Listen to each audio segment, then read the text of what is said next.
And we're live. Hello, everybody. Welcome. Welcome back to Ghostlight. I am here with all of my very quiet friends. Say hi, everyone.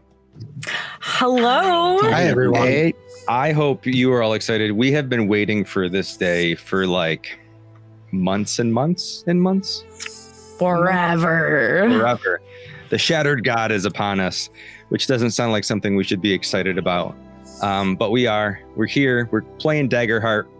This is a Daggerheart compatible campaign called The Shattered God. It's a mini series going from today, August 14th, all the way through December. I'm being non-specific with the date because we got to see how it's going to go. Let's go through and introduce the cast for this session. I would say for this mini series, but let's see how today goes. Oleg, what's going on, Goldie? How you doing? Yeah, Goldie. Not looking very golden in this light team, but it'll do. I live in Finland, and that's about it for me. Very nice. You are the earliest so far. Yep. Yes. Always a trooper. Always waking up, and I'm trying to keep my ass awake. It's every hour is your golden hour, Goldie. Always. Moving on over to Teleron. What's going on, Dar? How's it hanging? You feeling better? Feeling good? Yeah, I'm feeling better. Still a little tired, but mostly better. I've been trying not to keep you up all night tonight. It's worth it, I'm pretty sure. He says, yeah. I'm Teleron. You can also find me as All Six Sides, where I do we'll be doing some board game and TTRPG streaming and things like that. And on my Teleron channel, occasionally play some video games. Lately, we've been playing Peak, which has been pretty fun. Nice. Very nice. Let's go over to Mac the Axe. Throg, how's it going? I'm good. I am Mac the Axe. I am playing Throg. Normally, I am playing on Tuesdays over on GM Eric's. It's part of the House of Blossoms. But other than that, this is my new project. So. Fantastic. And we're excited to have you here. Also excited to have Story Sage. Hi, hello. A lot of you know me because I'm here a lot, but my name is Sage. On most social media, I am Story Sage, which is STORI Sage. Lately, I have been trying to play probably 3+ days a week. We'll see how it goes. Around-ish 9 p.m. Central Time, I play a ton of RPGs, and we talk a lot about mental health on my channel. So yeah, come check us out, and I'm so happy to be here. Thank you for having me, Ghost. So awesome. I love the new content as well. Keep it up. Outstanding. Speaking of outstanding, I'm just all full of segues today. Speaking of outstanding, how's it going, Hal? Going really well. I'm Ricardo, also known as Hal at RPG. On Tuesday nights, I DM a 5e campaign about pirates and everything else. On Fridays, you can find me, most Fridays at solid10dnd.com with our friend who comes next. And I'm here on Thursdays. I also do some content creation. So if you're into battle maps and encounters and miniseries and one-shots and everything like that, you get most of that stuff free on my Patreon at Hal at RPG. Thanks for having me. Outstanding battle maps. Oh, thank you for coming. Outstanding battle maps, Foundry Guru, all outstanding work. Go check out Hal at RPG. And last but not least, Blue Phoenix RPGs. How's it going, Phoenix? Hi. Going fairly well. I'm Jen. On Twitch, I am Blue Phoenix RPGs. People either call me Blue or Phoenix, depending on what chat room you're in. But yeah, I do RPGs. Obviously, it's in the name. I've kind of gotten a little sidetracked with Date Everything a little bit from the normal gameplay. But I'm sure I'll get back to the others eventually. We're going to be doing some D&D 2024 starting August 25th is going to be whenever I'm starting with just like my 2 players that are already players. And then we're going to play a couple sessions and then one shots are going to start next month. to help fill up my people for my players. But yeah. So exciting. You have a few of your players here, right? I do have a couple of my guests right here on your screen. Cannot wait. It's going to be so much fun. Hey, you know what else is going to be so much fun? The Shattered God. That was a bad one. That was a bad transition. It probably won't be so much fun. Hey, I'm going to go ahead and try to figure out what's going on with my face. Let's go ahead and run the intro. What do you think? Let's go. Here we go.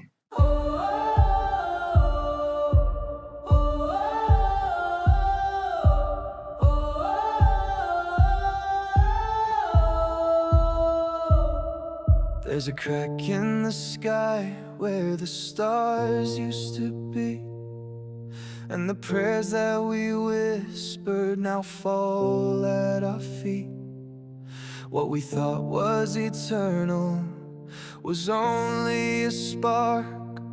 Now the gods are just echoes that fade in the dark. But I still hear a voice like a fire in the rain, saying, go on, remember, don't let this be in vain. We were born from the ashes, we rise from the pain, carving names into silence, rewriting the flame. If the heavens are breaking, then we'll stand where they fell. We are more than their echoes. We are the story we tell.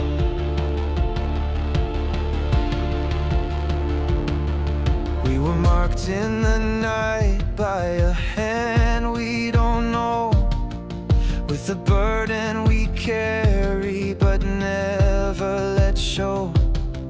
Every step is a secret, each choice is a threat. Will we fight for the fallen or crown gods instead?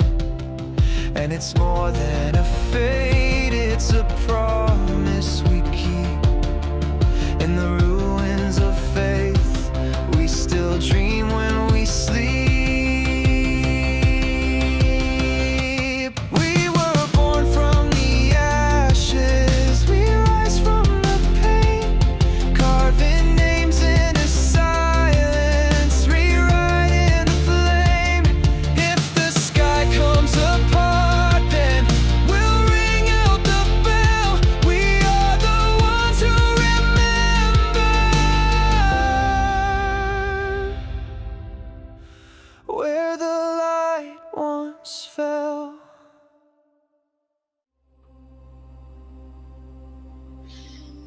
All right. And we're back. We're doing it. We're doing the thing.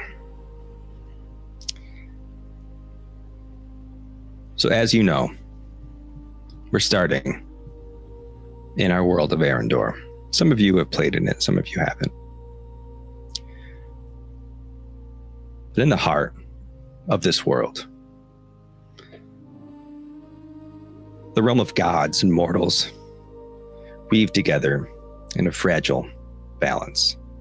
Here, empires rise and fall with the turning of the ages, and the will of the divine still shapes the fate of kings and commoners alike. At the center of this vast land lies Vel Drannon, our main continent. It's a tapestry of the 7 great kingdoms bound together by an uneasy pact that started an age ago. And by the shining jewel of the coast, the city known as Lunessra, known across the world as the city of the eternal glow. Lunessra is a marvel of white marble, silver inlay. Her elegant spires crown with crystal domes that shimmer under their twin moons. By day, sunlight dances across the streets. By night, the city blooms with light from Atheris prisms, rare arcane crystals embedded into her very bones. Channeling the breathins of Atheris, the god of light.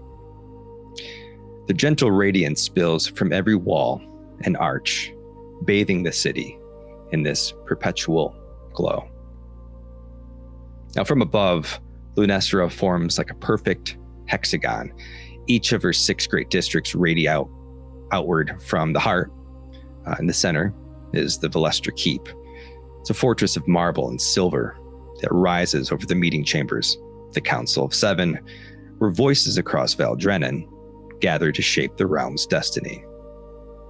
Beneath it, the channel opens to the Whispering Bay, a lifeline of commerce and diplomacy, carrying goods and influence to the Varisian Sea and to every corner of the land. Some of you have experience with the Varisian Sea, I think. So from the keep, if you step beyond it, you come to the Lunar Plaza. It's a vast square lined with statues of deities, Atheris, Lua, Solaris, Velora, and monoliths inscribed with celestial ruins. At the center lies an astral fountain. It's a shimmering basin that reflects the night sky in perfect clarity at all hours of the day. Some whisper that it amplifies the divine energies that lay latent in Lunessra, but it mainly acts as a communal space, a landmark that acts as a gathering place for anyone who wishes to petition the council when court is held. Along the outer wall of the Lunar Plaza sprawls the Lunessra Market, where merchants from 100 ports hawk their wares beneath the keen eye of the city watch. Northward rises the obscure Lyceum, a spiraled academy crowned with glowing crystal domes. Here, scholars of planar magic, celestial phenomena, and ancient history gather from every kingdom. Its halls hum with whispered theories and the rustle of enchanted parchment. To the east lies the Silver Spires district, a realm of noble estates, jeweled boutiques, and the political elite. Here, fortunes are traded with handshakes and smiles, and rumors travel faster than gold. It's here that the elite families hold sway, and where the true political turnings of Vel Drannon take place. Beyond all of that lies the Eclipse Market, which roars with life, sprawling bazaar of silks and spice that mingle the scent of arcane regions. Here, among the legitimate traders, one can find the shadowed stalls of the black market dealings, traffickers and cursed relics and planar contraband. Some of you may have had some experience with that as well. And finally, to the south, the city docks stretch into the Varisian Sea. Lanterns line the piers, casting ripples of silver light across the water as ships from distant lands unload treasures, travelers, and tales. For all its beauty, Lunessra is not without shadows. The council's unity grows thin. Old grievances stir in the far kingdoms. And some say that the Atheris prism's glow has taken on a strange hue these past few months. But for now, the eternal glow of the city still shines, and its people move through their lives unaware that the age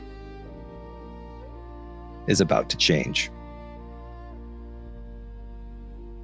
It started, everybody. We're doing it.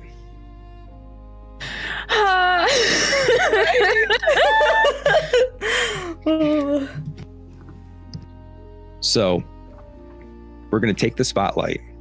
We rolled in advance to see who's going to go first. We're not starting in a tavern. It's new territory for me. Hal, you're up first. Hal, it lives... Halm, sorry, not you. Your character lives in Lunessra. You have a job here. You have responsibilities. Today is just like any other day. You're on your way into the chamber. The heavy oak door to the Ragos chamber closes behind you, muting the distant murmur of the council's outer halls. Sunlight spills through the tall arch windows, catching the fur-lined cloak of Mari Bloodpelt, the representative to the Beastkin tribes. His broad shoulders are slumped. Not in defeat, but like in the weight of his own thoughts and anxieties. They seem like they're too heavy to be burdened with alone. You don't believe that he heard you walk in as you approach.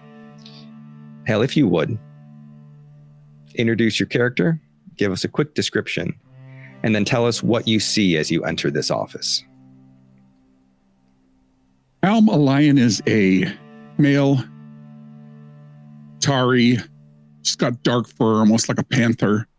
He's tall and lithe.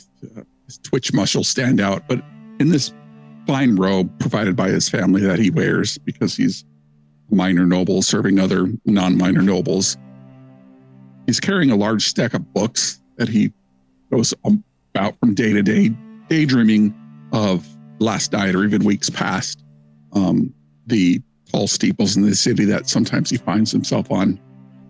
And as he's looking around the books and not really paying attention, he walks into this chamber and there's a large desk and it smells like old leather here, leather and brittle parchment.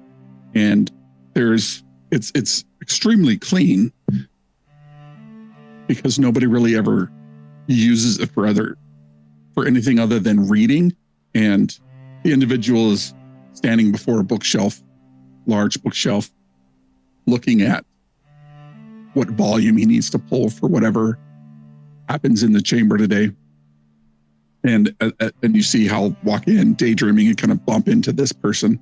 The room is pretty large, but square, 20 by 30, books on each side, a nice desk polished of maple, a high-backed chair made of wood and iron that has some upholstery that's almost emerald green like Hal's eyes.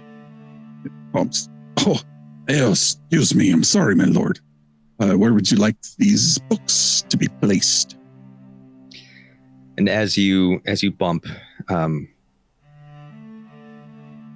Mari is suddenly aware of your presence, sort of like he's snapped back into reality. You see he's fumbling through some of those papers. He has small little spectacles that kind of hang at the end of his nose. His big, he's a Qatari as well, but he's more of a lion than anything else.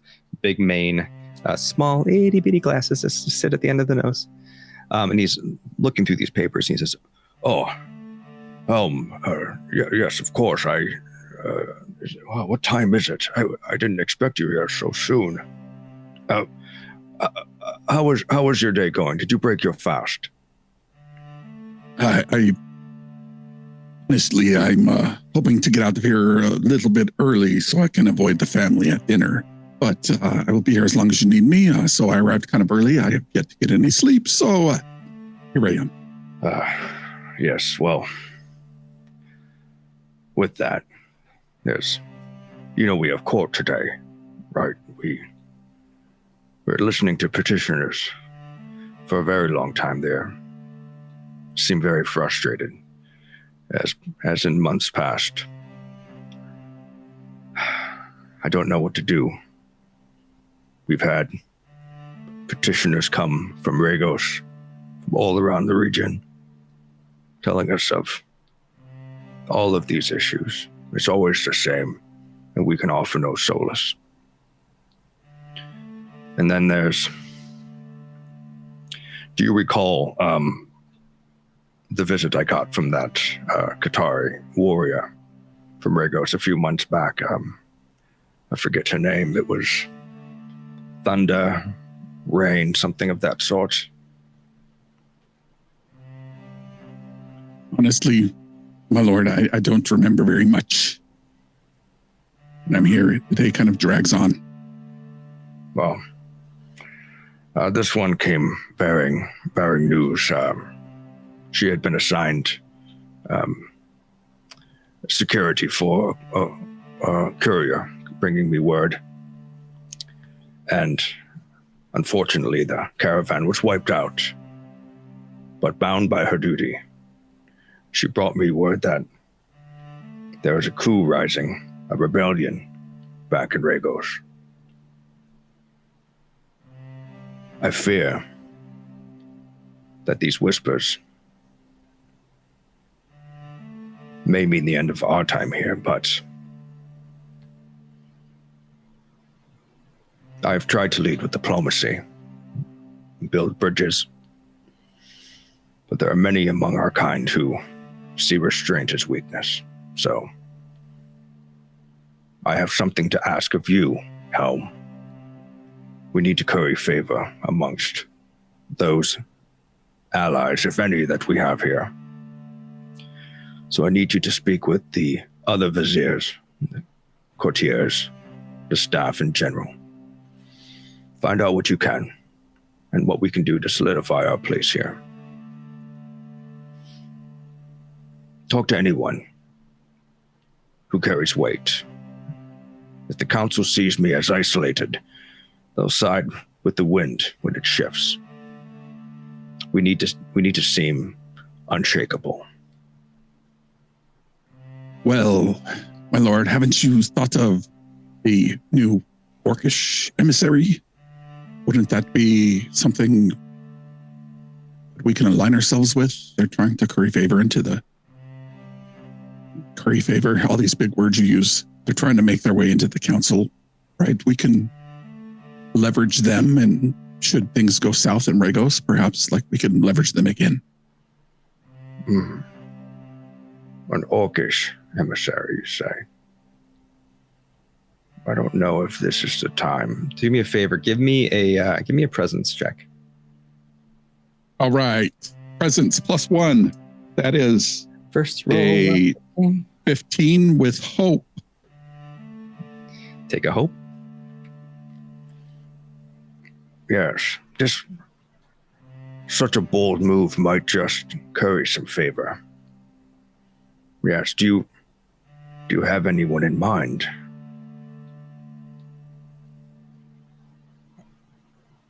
I sort of know the guard or the second. I don't know what. I mean, to be honest with you, I don't pay attention to titles or otherwise. I just tell you, do what you tell me to do. Yes, well, hear me now. Look into this person. Maybe find out their title. We don't have many orcish representatives here in Lunessra, though we are welcoming to all in policy. I fear that socially, we may not be as welcoming as we pretend to be. Work this. Let me know what you can find out. This might be a good angle. In the meantime, also touch base with the other viziers. See if this is something we can get some backing on. Expanding the council, something that no one has done in an age. I like this idea. Well done, Halm. I know most people, many in political circles, prefer your sister, but you do have the wit for this place, Halm. Never forget that. And as he finishes speaking, he stands up, realizing the time, and starts making his way towards the other door in the room, which leads directly to the chamber hall. He turns back and says, Are you coming, Halm?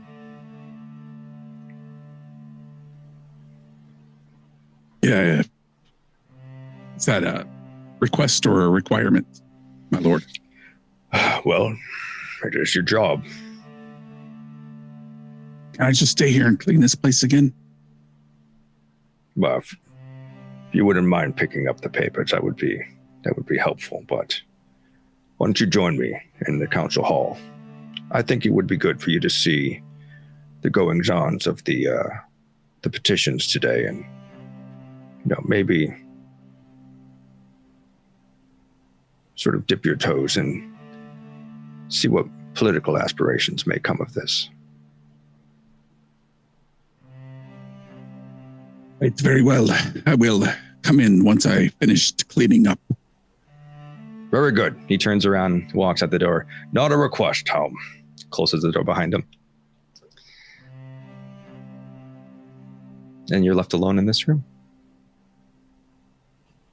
Hal was almost sprinting for the door before he said it wasn't a request. It was like, the place is spotless. And he thinks to himself, maybe I'll just take a quick cat nap. He sits on the bolstered chair and puts his feet up for a moment and just rests his eyes. Cat nap. Good job. All right. Halm's taking a little nap. We'll take this opportunity to move our spotlight over to Throg. Mac, would you care to introduce yourself, which you already did? How about your character? Tell us a little bit about him. Throg is completely, if you ever saw a person who was completely comfortable but yet uncomfortable in his space, he is a large half-orc, and he gave into some conventions. I mean, he was born on the wilds and, roaming the plains and stuff like that, and had a lot of traditions as far as like braids and hair and the braids and stuff like that. He adopted some of those styles where his black hair is now very cropped short, almost militaristic for humans, imitating the other human guards. His blue-gray skin, it's clean. He tries to, polish his armor. He's dressed in the guard armor, standard issue, colors of the city. He tries to keep it nice and polished and keep the dents out of it. He is pretty much trying to promote the half-orcs that don't want to be at war with all the races, and he is charged with kind of just being like an example of them. The one thing that was suggested that he did not do was his tusks. He left them alone. He did not file them down. He did not blunt them, because not everybody is going to do that. So he still has his tusks, which of course gives him a little bit of a lisp when he talks. For the most part, he takes his job as guard very seriously. When it comes to any nobles asking him to do something, he will do it. He otherwise, when he's standing guard, he's just kind of amazed that this is a permanent structure, an immense permanent structure of a city that he's in, because he's used to being very nomadic. Awesome, outstanding. And we, like we said, Throg, being who he is, has some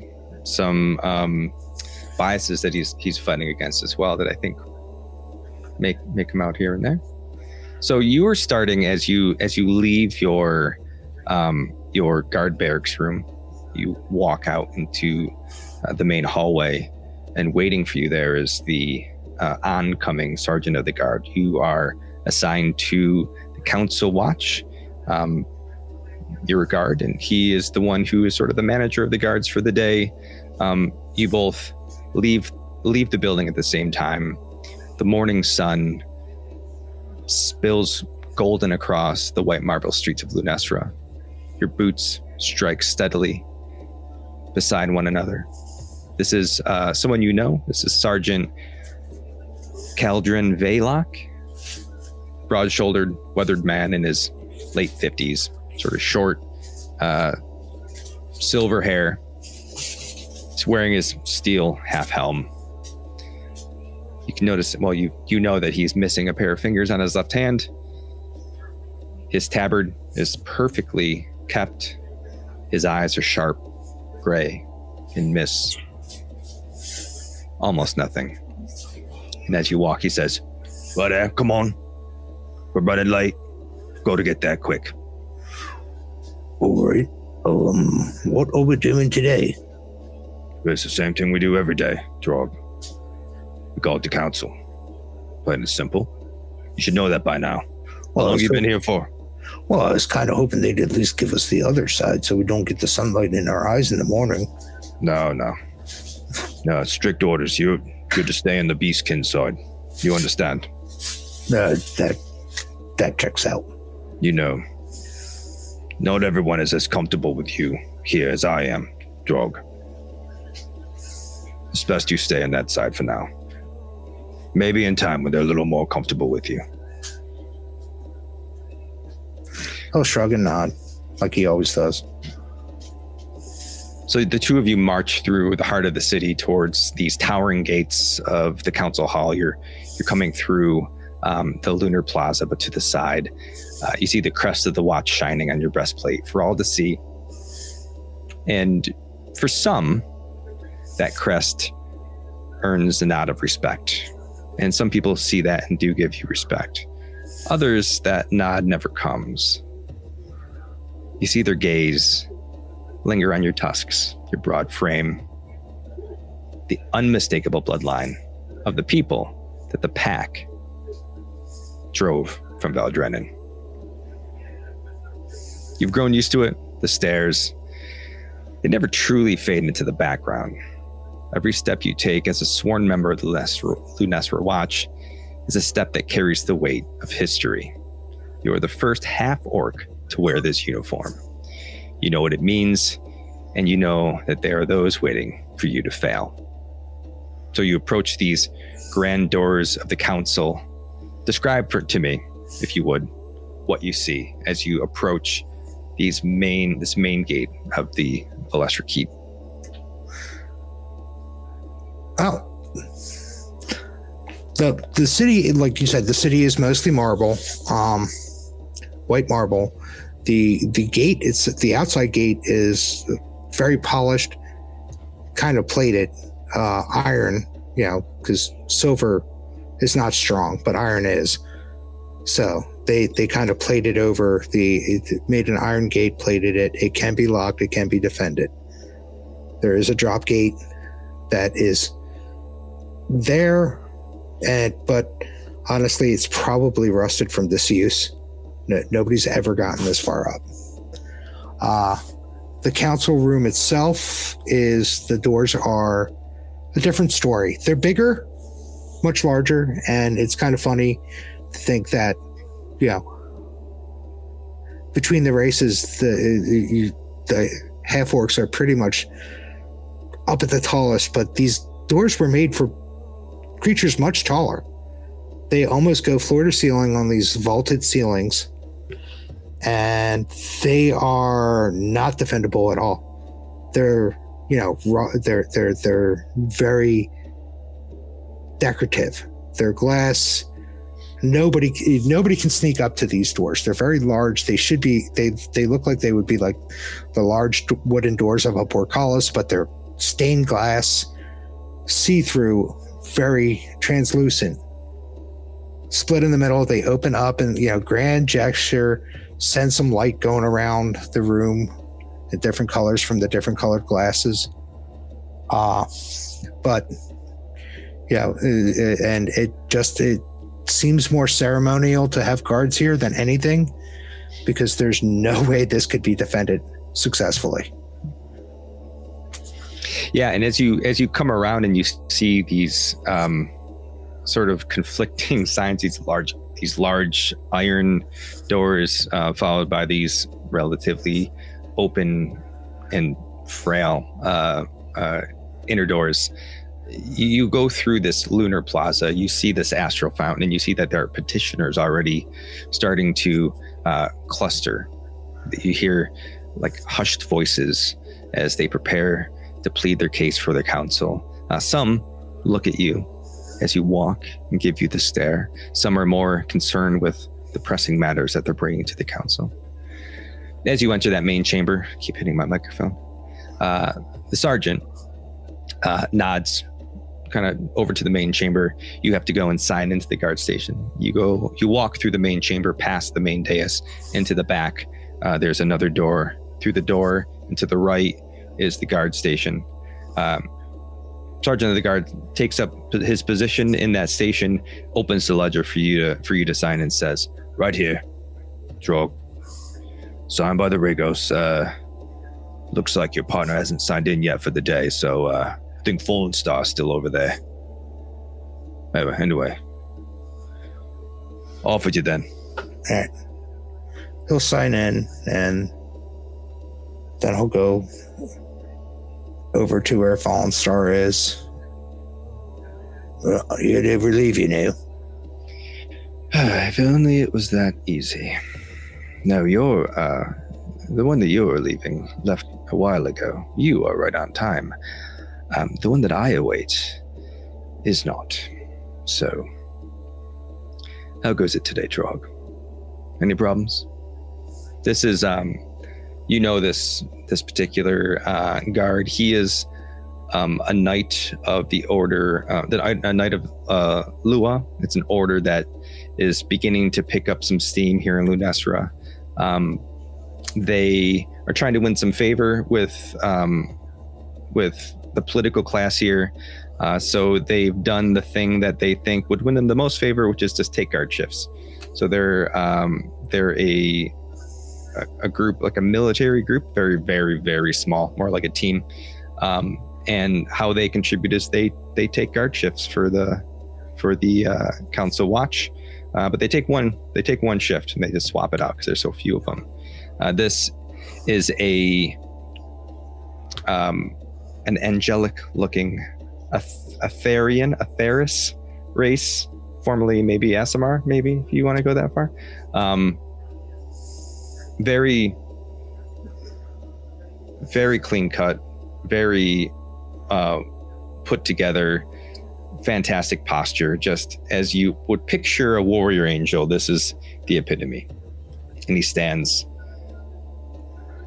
motionless as he talks to you, looking straight forward, occasionally kind of nodding his head.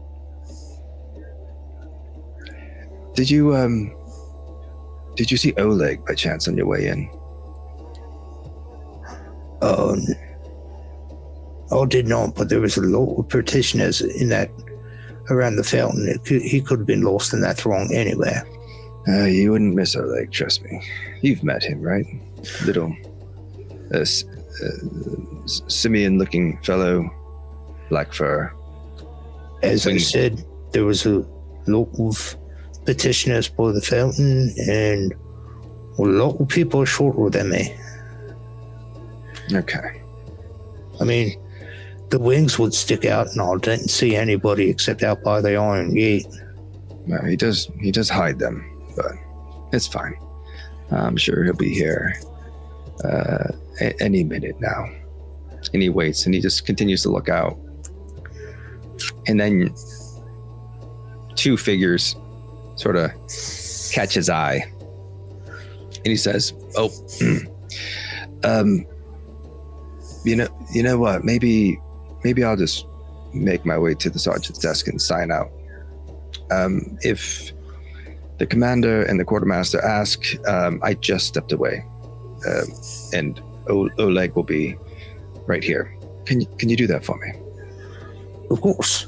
Okay, fantastic. And he'll move over to the other side and just kind of imitate that posture as best as he can. Okay. And as he turns to leave, he just says, "Do your best not to get in the middle of whatever's going to happen, okay?" He raises an eyebrow but doesn't say anything. And he walks through the door. Oleg. The city blurs past in streaks of silver lantern light, pale morning sun as you hurry towards the council hall. Late. Again. The gleaming crest of the Knights of Lua on your tabard draws more than a few stares. You're still relatively new here. Not everyone is very familiar with what it is you do. But some of those stares aren't necessarily kind. And you have felt sort of this growing sense of animosity towards those who may be identified as an outsider or not looking like the people who live in Lunessra normally. Would you care to introduce Oleg for us? So, walking up these long alleyways and stairways up towards the keep, you see short for a human, maybe around 5 feet tall, a stout, thick, dark furred. He has a thick, long mustache that trails down off of his chin, which lines his, when he laughs, his teeth, and he always laughs with a sound, which probably irritates the other guards to no end. He wears not a lot of armor, but the caftan that goes over which the Knights of Lua wear, they're deep purples and blues like the midnight sun, midnight sky. And he's currently wearing a small cloak, which is just like hunched over his shoulders, which are concealing his wings as best he can.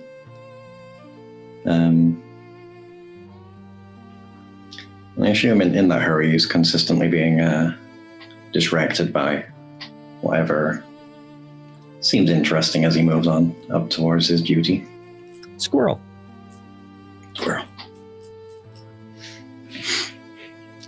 So, as I said, your order is relatively new to Lunessra. You're still trying to make your mark on the city. You're outsiders from another plane. You're sworn to the lesser god of the moon, which is apparent by the symbology on your uniform. You've taken up residence in an abandoned temple that once belonged to Caloris, the god of knowledge. And as I said, you're trying to establish that permanent presence here. Maybe with dreams of having a seat on the council one day yourselves, but I think that your group knows that doesn't happen very often. The council isn't something that's so easily changed. But so for now, you hold these watch shifts, token gesture to prove your worth to the pact. But you dream of a day that your order holds a seat at that table. So as you enter the council hall, you come in through the back and you approach the guard station, and you see Sir Brendan Fallenstar waiting for you in his gleaming armor and his picture of perfection. His golden hair catches the light, shines like a halo. As he walks down the hall. You're late, he says to you. One moment. You've got a little something right on you.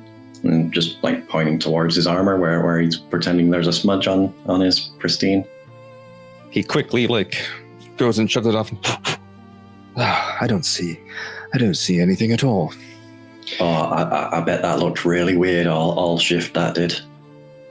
Did I say you're late? I meant you're late again. Well, there's only so much time in the day. Of course, yes. Well, just a little heads up. Gareth and Stormwing are currently in there waiting for you, so, have fun with that. Well, when you have a moment to rest, just remember to smile a bit. I'll do my best. And he sort of just turns away with a slight little grin and walks down the hall the way that you went. So as you open the doors and walk towards what your guard station would be, the Rego side, where you notice your duty partner for the day, Throg, standing at attention, doing his best to appear just like Fallenstar was. But you also see a couple of people waiting for you. You care to describe what you're walking into?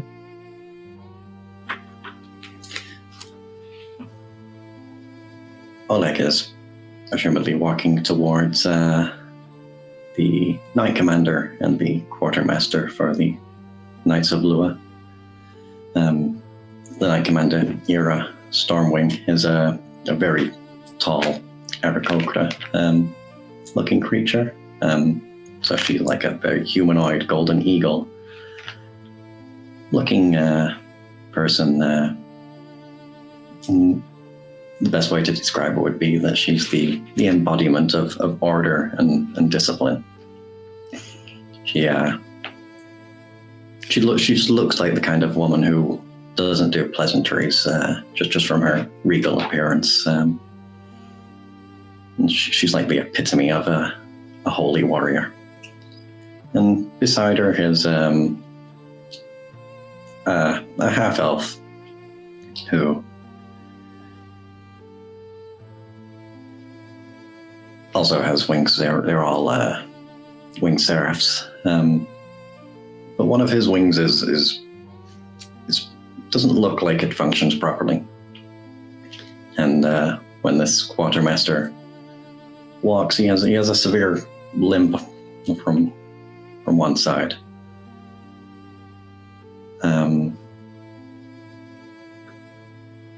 He appears more warm-hearted than Ira does, but he, I assume in this situation, looks a little more serious. So as you approach this group standing before Throg, waiting for you, Sareth, the quartermaster, is the first to sort of clock you as you come in. And as he turns and looks at you, he gives you this look like, and then he says, "Hey, Commander." And then very regally, Commander Stormwing turns, Knight Commander Stormwing, and says, Oleg. Commander? You are late. No, it's right on time, I swear.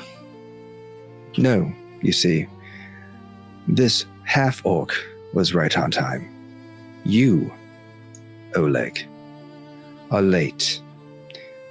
Again. Well, you see, there was this thing that happened on the way. I'll tell you later. Yes, there's always a thing that happens on the way, isn't there? Sergeant. Always. She turns her beak to the side and calls for the sergeant of the guard. And he comes walking up.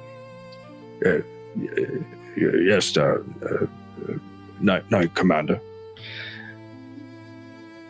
Sergeant, you have my deepest apologies for the conduct of our brother Knight. You have my word that it will not happen again, she says, staring at you. In fact, as penance for his transgressions.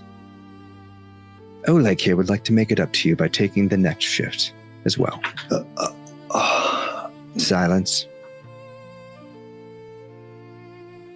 Sergeant just kind of nods, sort of confused. He's not used to this level of, not discipline, but disciplining soldiers for being late.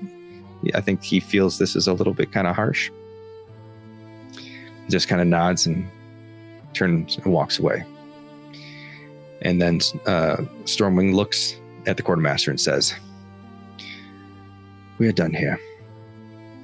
And she turns and walks away as well. Now, Sareth is still standing there looking at you. What did you say it was this time?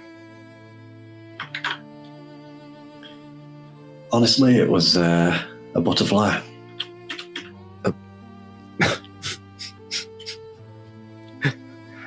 A butterfly. Okay, well. In the city, might add. Yeah, certainly a butterfly in the city. Yes, of course. I'll be sure to write that in my reports. Anyway, when your shifts are over, find me. We'll go get a drink. We'll head down to the Gilded Lantern by the docks. Here, the service there is divine. Be there, sir. All right. He turns and walks away, and then you're left alone with Throg. Oleg sort of gives Throg a little nod and there's greetings there, and then sort of like half slumps against the wall, not particularly serious person. She's just sort of leaning against there, waiting for anything interesting to happen. This Throg, see him doing this? And Throg will nod in response, not really knowing what else to do in this situation, and just kind of smirks and just keeps scanning the plaza in front of him, thinking, Oleg might not be as much help. Paying attention with him slumped like he was. Awkwardly just stands in the situation. I relate to that a little bit too much. Yeah. All right, so we're going to take this spotlight and we're going to move across the city to the Obscura Lyceum. Now, this is the academy here in Lunessra. This is sort of what they at least would like to think is the pinnacle of knowledge for all of Arendor, the world. They feel very strongly about this. So we're going to go into the library of the academy. These great blackwood doors to the Obscura Lyceum open, and there's this like low resonant hum.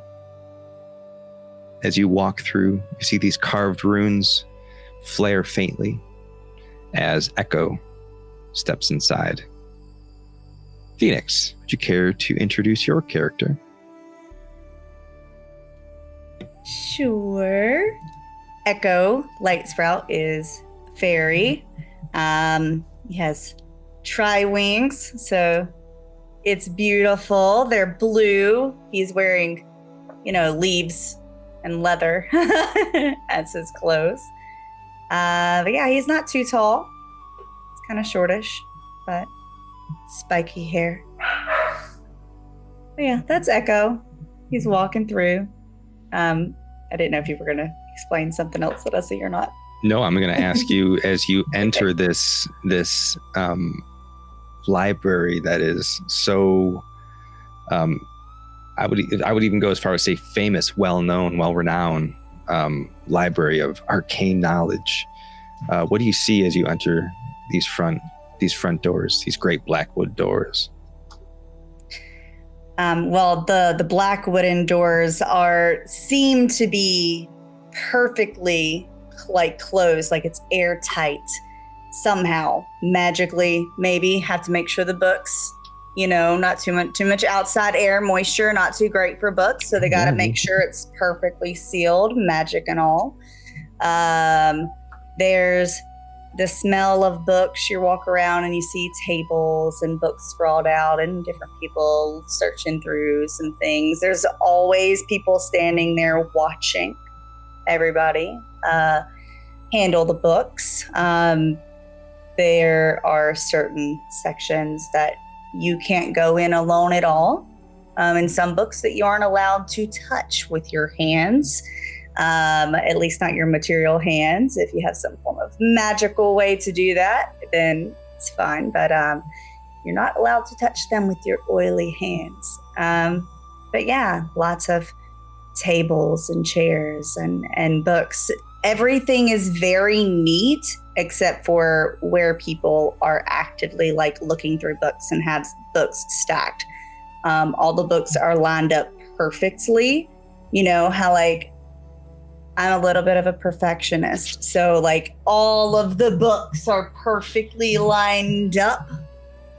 Doesn't make sense, but it happens. You can see the staff walking through the stacks and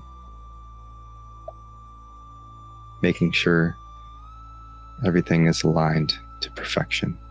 So as you enter this space and you walk up to a main desk of some sort? What do you encounter? Who do you encounter? Well, probably halfling, human. Well, someone that's the same height as me. So we'll go with like a short human. and we're eye to eye.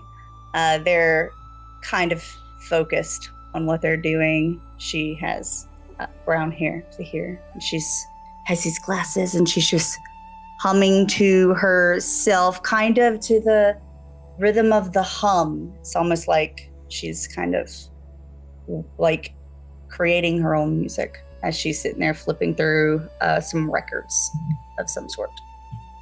So as no, go ahead. No, I was gonna say, as you approach this, you said short human? Yeah. Short human. She's paging through. She's like, oh my dear. Hello there. She looking around to see if anyone else, if everyone else is witnessing the same thing. If like, is the acid kicking in? Like, what's going on? She's like, oh. Can I help you? Yes, I would like to try to find some books. Yes, I need books. I need lots of books about like magic and, like when things happen and there's lots of stuff going on and just changes in magic and, like what can change it, Are you a fairy? Why, yes, I am. See the wings? And he'll fly up in the air. Oh my, I have only ever read of you in books. Huh. Oh, yes, I know. Most of them that I've encountered are kind of wrong. But Oh, do tell. It's fine.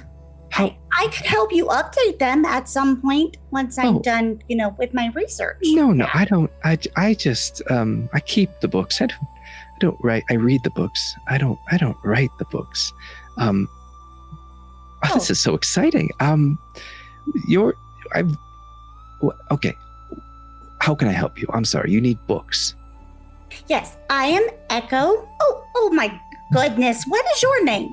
My name is Marley. It's so nice to meet you. And she reaches her hand out across it, like stretching across this big desk, reaching it down to your height because she's a little elevated. She's shorter. She's sitting on a stool up above, reaching downward. He'll reach out, shake the hand. My name is Marley. It's so nice to meet you.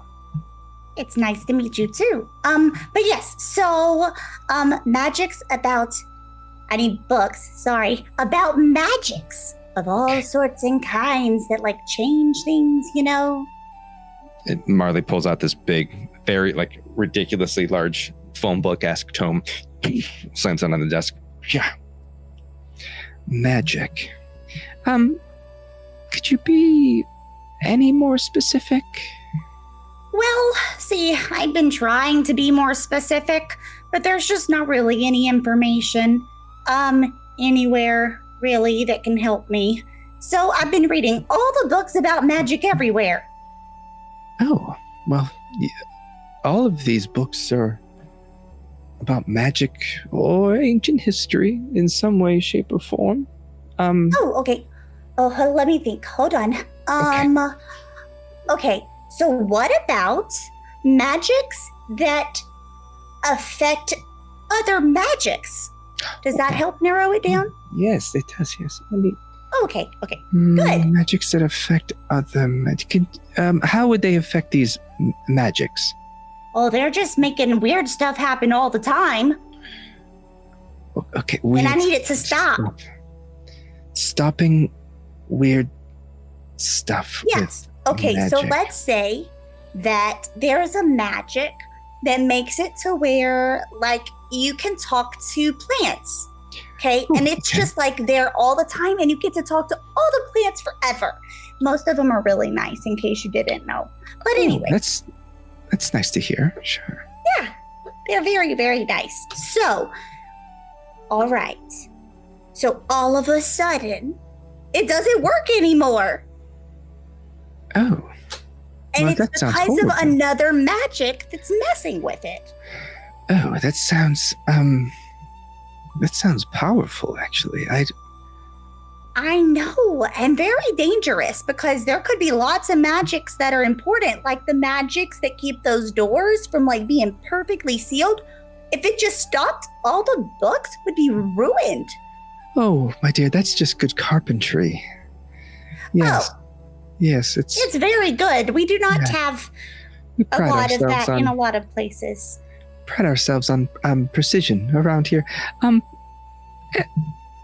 I may have something that can help you. What class is this for? Oh, well, it's not really a class. But I made some friends with, like a couple of professors, and they said that I could come in here. Oh, okay. And you're not a student then? No, I'm not a student. I am a friend of knowledge Okay. for the magics. Why don't we give me a presence check Okay. to see if your friend being a friend of knowledge is going to get you this book. Okay. Oh no! Okay, hold on. That's a -1. So Hey, what 12 with fear. A 12 with fear. My fear disappeared. Yes, your fear. Now we'll figure it out. So I have. Okay. Okay. Friends of the professor. Sure. I'll tell you what. I do have a book that might be of interest to you. Can you wait here for one moment? Oh yeah, of course. Yeah. She He hops just down. kind off of her like stool and bounces a little bit. scurries away, leaving you to sort of sit there and look at the people in the library. What do you see as you look through the people in the library as she walks to get you? Well, he probably sees a couple of people finally noticing that there's wings just kind of, fluttering there. And there's, some books, and he finally notices the person that's pushing, and pulling all the books to make it perfect. And he's like, Oh man, I thought it was magic, but it's really just someone wanting everything to be perfect. They should really learn that, things can't be perfect all the time. Like, and then he kind of glances at what she was kind of flipping through. And is it still open? Yeah. I don't remember. Yeah. Okay. He's just gonna kind of. It's up from him, right? Mm-hmm. He's gonna just kind of flutter up a little bit, and kind of look down just to kind of see what it was that she was looking at. So you're trying to like very sneakily look over to see what's in the book that she was looking at? Well, it's kind of not really sneaky. He's not thinking of it as like snooping, because she left it open, and if he were taller, he would just be able to see it anyways. Yeah, no, that sounds like a finesse check to me. Okay. I don't consider it stealing. It was just laying there. I wasn't trying to steal it. I just wanted to look. All right, so it is a 12 with hope. Oh, take your hope. So you can see all of the names in the book. It's left open. You see that she left it open on a page outlining magic not working. So there's like a bunch of books and a bunch of different titles. Do you want to know the titles of the books? Yes, I do. All right. So as you sort of peer over and you look at it, you see it says like it's upside down. So you have to sort of like be really careful about it. And you see it says, there's one that says, when spells went silent, no more magic today. The wand that wouldn't work the day the magic disappeared. Where did the magic go? The broken spellbook, the quiet cauldron, and then the day the magic stopped. And as you're not peeking over the desk, magic who's this? That's even better.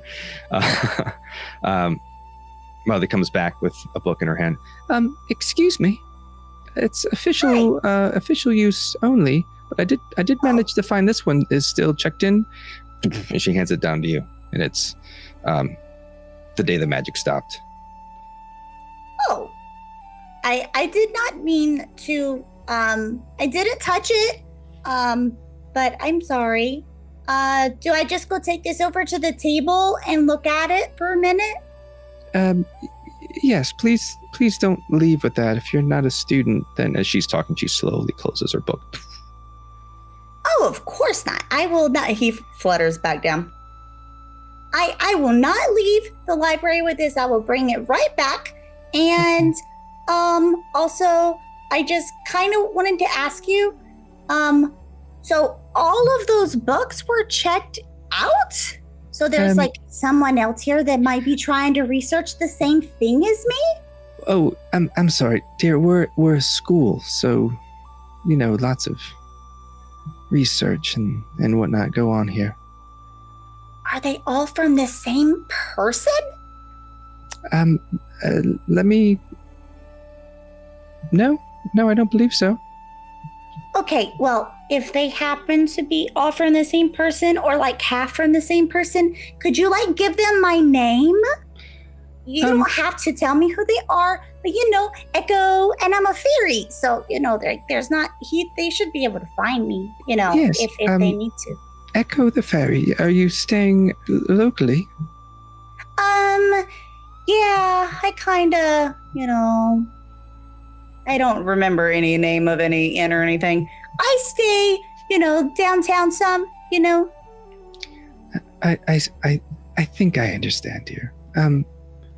There's a couple of taverns by the dock that offer very cheap rooms. Oh, that's good because I don't really have a job. So, it's a little bit easier if it's cheaper. Well, why don't you come back tomorrow and leave the book here? Just because the door isn't locked doesn't mean you can take the book. And then come back tomorrow and maybe I can get you some more information. Okay, but I can still read this book right now, right? I don't have to give it back right now? Yes, here in the library, yes. Okay, well, I'm just going to go over there and I'll try to not get too excited if I find what I'm looking for. But yeah, thank you. Yes, I'm going to go read this now. Keep your voice down. Yes, thank you. Yes. And she's just going to sit. I will keep my voice down. She's going to go back to her papers that she was reading before, but still keep her eye open and looking at you. He'll just kind of fly over and then hover sit in a chair.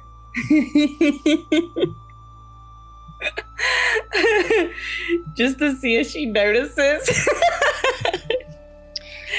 and then he'll read. So as you sit to read this book, you notice that this is a work of fiction that she gave you. It's a story about what would happen if all the magic cease to exist. And as you read it, we move the spotlight outside of the obscure Lyceum, where two of our friends are waiting just outside of the college. They opted not to go inside. So there's the college itself, the obscure Lyceum, is a walled-off structure, almost like a fortress, very uninviting to those people who aren't students there. And then inside those outer walls is the library. So outside of all of that, the obscure Lyceum, its door faces into the Lunessra market. So just outside the door, you have our two friends. Let's start with Dar. You'd like to introduce your character? All right. So Dar is essentially a living scarecrow. They always have like a hood pulled up. They have like old ratty robes that have been repaired over years. A lot of different colored fabrics stitch on to repair it. And some are extremely old as well. Some are brand new, or at least, well, somewhat new. They have like a burlap face, like the usual scarecrows, but their eyes are glowing and kind of flashing, almost like, lightning kind of somewhere in their head is making their eyes glow. And say they probably be off, not trying to be out in the open, off to the side, and hood pulled up as much as they can. When they're walking, it's a little awkward, like they're still trying to find their footing. The arms don't sway the way they should. And he'll probably go off to somewhere not like fully hidden, but just out of the way, waiting. Yeah, the entryway to this college, like the main door, sort of it juts out, and there's lots of pillars and very impressive marble work. But there's lots of little like alcoves that you can kind of skirt off into, and you are there with Elmund. Sage, do you care to introduce your character, please? Yeah, absolutely. So Elmund is what you might think is a mushroom. They are relatively small, pretty small.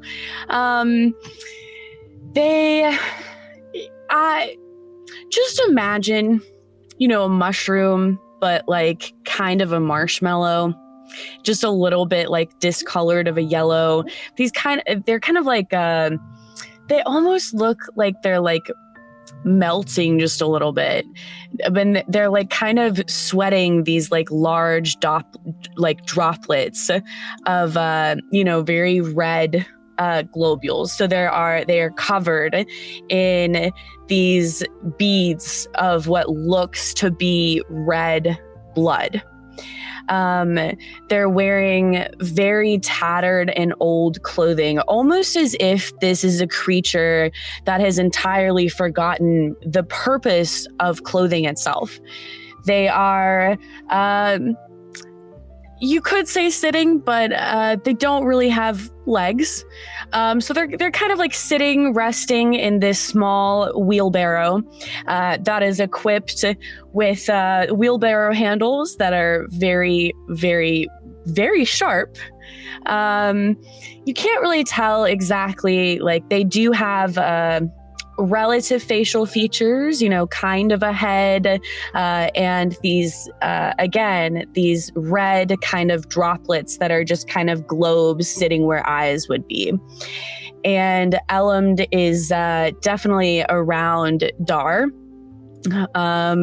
not necessarily feeling very uncomfortable, not that their expression reveals too much about what they're feeling, but just kind of sitting. And as the two of you are standing and sitting together out in this market, describe for me what it is exactly that you're seeing in this market space. This is for both of you as well. For Elmund in particular, I would say that their vision is a bit distorted from what our wonderful game master has described for us. Elmund sees light and just very, very bright, white, blinding blurs, reflecting this lots of sunlight, reflections and silver and a little bit of gold and white. And even the marble is something that they find quite strange. that it's smooth and sculpted and polished. Everything is very strange to them. And it kind of overwhelms that bright, blinding white kind of overwhelms most of Elam's vision. And Dar?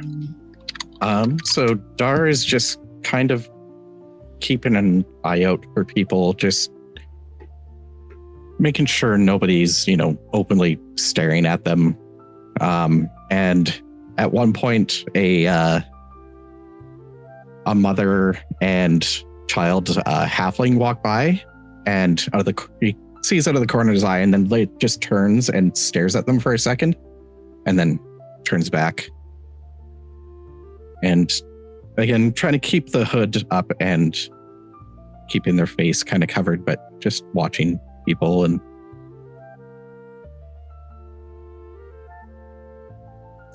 so as you stand there, just beyond like the steps of the Lyceum, you see all of these people moving through the market. Some whisper and hurry past, others stare openly. Again, you see a few children pointing, tugging their parents along. Every now and then, like a brave soul will stare just a little bit too long, try to get a sense of what's going on. And then, without warning, she appears. Dar, you feel a tug on your cloak. And as you look down, you see a tiny halfling, curly-haired girl, maybe 7, ribbon frayed on one end, a dress that's been mended and handed down. She has a little rag doll with like the little yarn bits on the head. She plants herself in front of you, sort of between you as she's tugging on Dar's cloak, and her head's tilted, and she says, "Are you statues?" No. Are you alive? Look down and touch their chest. I think so. Can you eat? What is that? Do you sleep? Why is your face like that?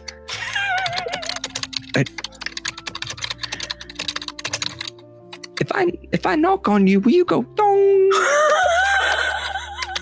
I don't think I eat.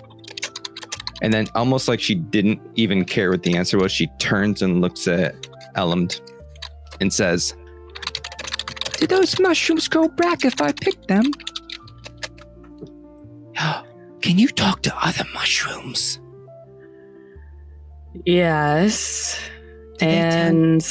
Yes. Do they tell you the secrets? You smell like soup.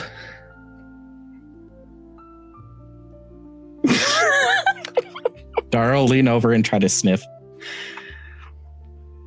Yeah, they smell like soup.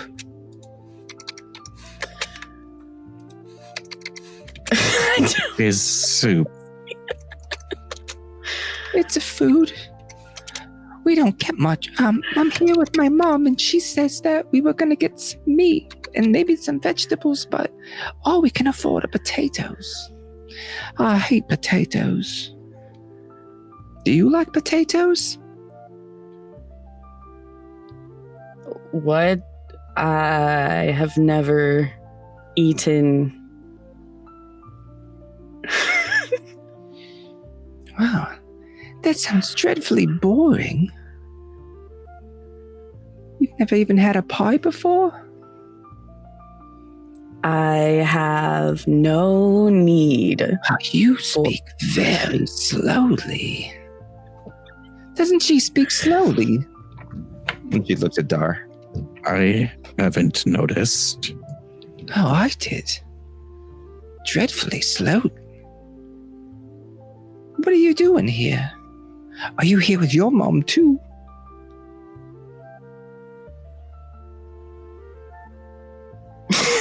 Hello? I'm so sorry. I'm so caught off guard. I'm just gonna say,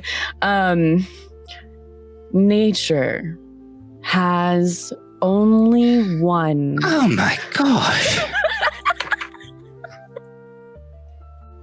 It goes on forever. Anyway, were you here shopping for food as well? Do you want to go to the shops with me? We're waiting for a friend. I can help push this thing. And she starts pushing or trying to push Elam's cart. Again, little girl of 7. Oh yeah. Even if she was strong enough, I probably wouldn't go anywhere. Oh, that's really caught in there. Please don't push me. Well, I'm sorry. I thought maybe you needed help moving around. You're stuck here and you're going really slow. And I thought maybe you want to go have fun. It's dreadfully boring in this place. There is no fun. Oh. Yeah, I suppose you're right. There isn't any fun, is there? I mean, people are leaving and never coming back. There's no food. My mom cries every day. It's dreadful. I'm going to tear a little strip of a brightly colored fabric from one of the patches on my arm and hold it out to her. Here, go play with this. Oh. She takes it. What color is it? It's maybe red and blue kind of. It looked like there was a pattern to it, but you can't really see what the pattern is, with such a small strip. So she takes it and she ties it around her little doll's wrist. Oh, that was so nice of you. You're such a darling. Elam is going to start saying, "Take care of Dar's gift. It is..."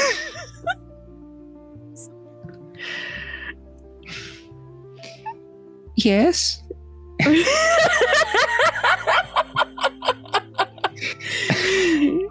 It is of special importance. Oh yes, it's very, like I said, he is a darling. And as you're speaking very slowly to this little girl, you hear this this voice from the distance, Lily! Frantic screaming at the realization of where her daughter is, and this woman scurries up real quick and says, Lily, I've been worried sick about you. Where have you been? I'm so sorry. I hope she hasn't been in trouble. And as she looks and meets eyes with the two of you, she stops dead in her track.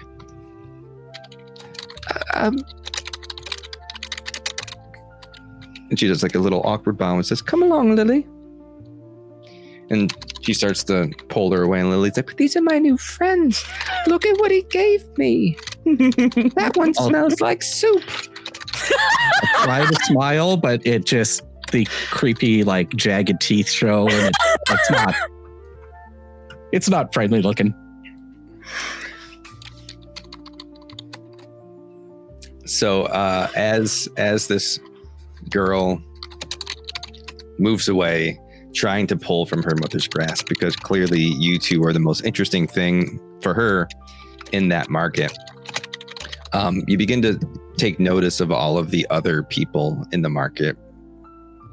The stalls of the vendors are bare. There's only a few that have any real produce on display, food on display. There aren't a lot of people shopping. There's a lot of people in the market, but there aren't a lot of people shopping at vendors. Everyone looks very somber and sad. Not a lot of gold is changing hands for food. Those who do have goods are carrying sacks of potatoes, root vegetables, that sort of thing. Is there anything you'd like to do in this space?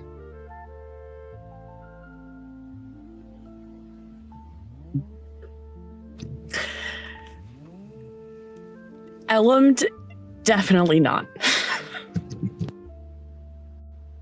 Yeah, that probably just gonna wait, and not even sure how long we're supposed to wait for, or what what exactly is going on in the building. But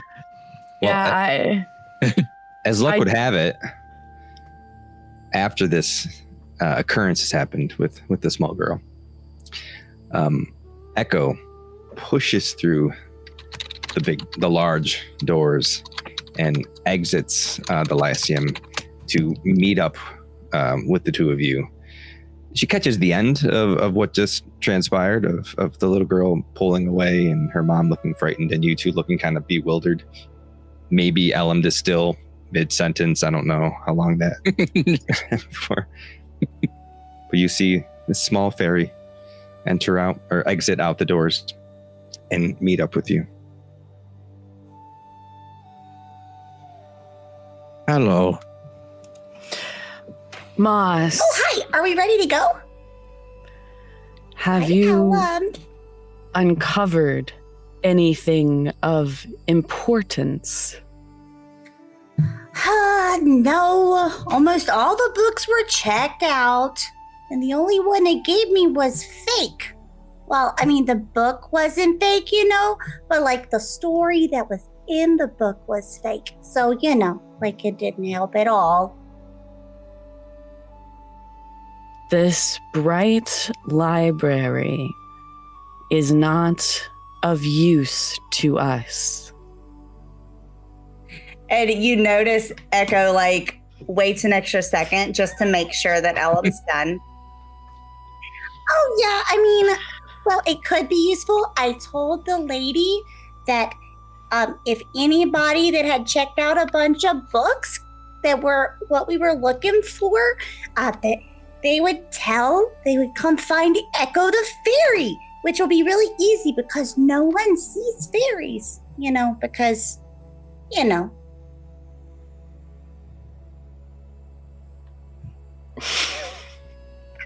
Do you know what soup is? Oh, yes. It's a food. Do It's mostly liquid. Oh, I am very sorry, Ella. Do I smell like soup? And Ekko will get maybe uncomfortably close for most people and maybe a little bit uncomfortable for Ellen and just take a deep whiff and I mean, sort of. Yeah, there was this one soup I had. It was delicious. But don't worry, I'm not gonna eat you. That is reassuring. As you're carrying on, you hear from a nearby vendor. Hey there, you fairy. Hey. Oh, how's that a tea? Come here. Okay. and then he'll come over. You see this sort of it's a human, kind of scraggly looking, soot on his face, worn clothes, sitting in this kiosk. Very small amounts of vegetables in his on his table, and he says, "Do you have any money?" And there were fairy wings there. Do I have money in my fairy wings? Oh, I don't know where the fairies put their money. I don't, wherever, in your leaves or whatnot. I mean, I do have some money. Why? Well, I assume that fairies and their, I want to say mushroom friends, and I imagine some of you all must have to eat some food at some point, yeah? Well, I mean, neither one of them do. They don't eat food. Oh, how do you eat food then? I do eat food, yes. Yes, I do. And I'll eat soup. So I don't have any soup, I mean, but how do you feel about, he reaches into his satchel and he pulls out a potato. Oh, yeah, it's a big potato. Is it a big potato? It's a big potato. I mean, it's a larger potato. It's not like a big potato, but it's a potato. Oh. Comparatively speaking, you're a little small. And he's like, this was brought in from Zaharath. This was brought in, no corruption at all. Do you want the potato? Oh, there's no corruption. There is. Wait, where is there corruption? Was there corruption at your other potato places? Well, yeah, it's all of these stalls are barren because no one can grow nuts in these days. Everything, the land is corrupt, it's cursed or something. I don't know. That's why everyone's going to all these people are going to the keep, the petition, the council. Violence, criminals, seedy characters trying to raise prices on very basic goods. You gotta watch out for those people in this market. You never know. Oh, yeah. Yeah. Yeah, definitely. But it's not nice to do that to people, you know? Yeah. But if you don't want a potato, what do you want? Yeah, I mean, what are you after? Oh, I was reading books. Oh. That's, yeah, Books. I've been doing a lot of research lately. Do you know if the corruption is from, like, magic? I don't know. I don't know about magics. It's not something I typically deal with, but I wonder if those council people will send people out to see if it's magic, and then we can fix the magic. I don't know that those council people do much of anything, to be honest with you. Oh. But that's what you're after. You're doing research, then. You know, I've heard of some books that might not be in this school if it's worth anything to you. Oh, is it like one of those, And the wings kind of flutter a little bit. one of those, like, dark market bookstores? No, it's just a private collection. Oh, okay, yeah. That's cool. Would it be worth a handful of gold? Oh, to know. Well, can you tell me about the person that has it without telling me who it is before I agree? But, you know, is it someone that does magic stuff? I'm not sure, to be honest with you. I mean, probably, but they're very well-to-do high society types, you know. Very legitimate. Can I tell if they're being truthful to me? Yeah, do you want to do an instinct roll? Yes, I do. Okay.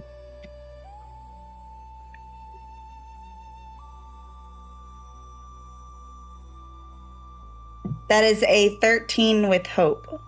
Take your hope. As far as you can tell, he seems to be, I mean, he seems like he's a shady character, but he seems like he's at least genuine in what he's saying, from what you can tell. Yeah. I'm assuming this one handful of gold that I have is all of the gold that I have. It's the one. That's right. Okay. Is this worth all of my gold? He's thinking. Well, you know, if not you, I'm sure somebody would pay 2 handfuls of gold for the information. But for this, it's for you. It's like, you know, it's a steal. Not a steal, you know, it's a deal. It's Right, because there's paying. Yeah, definitely not stealing, because stealing's bad. That's right. Okay, so how about this? Yes. for the information and a small potato. The handful of gold.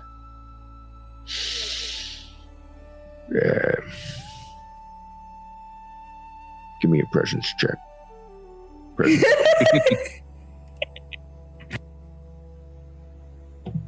I'm on the fence, to be honest with you. Seems like it might be a good deal. I'm just really interested in your gold. 14 with fear. Yes.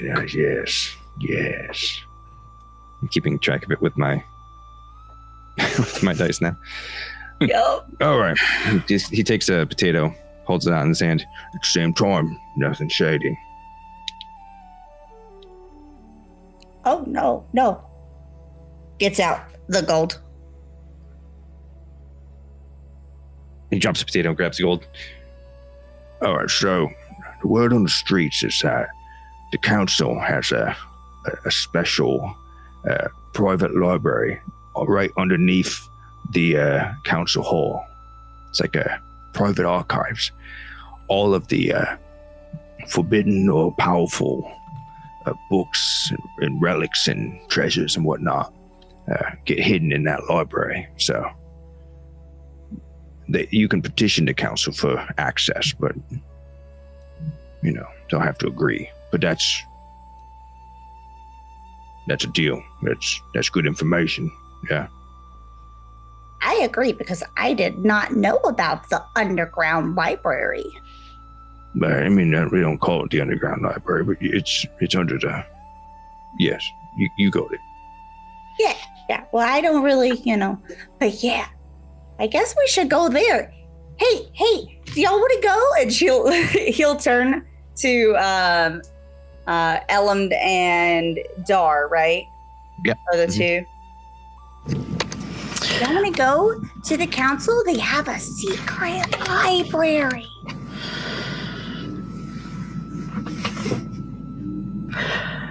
I do not think the council will accept our presence. Well, I mean, you never know. They might. We could just tell them all about us, and we could tell them that, we've been doing research, and it might be related to, like all of the corruption and all of the no food and stuff, and maybe, it'll solve all their problems. So they'll be like, yeah, we can send them down there, Go ahead. Sorry. I was going to ask, do I know or remember anything about like any food shortages or corruption in like the farms where I came from? Give me knowledge. That's recollection, right? Yeah.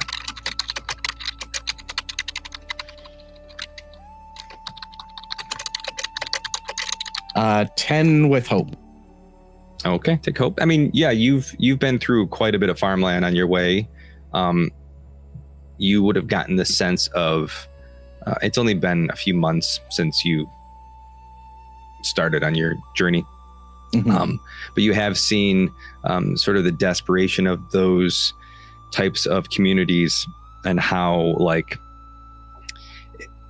I think this idea of a curse is more rumor. Like it's just people are unable to grow food, and the food they're growing is coming out rotten.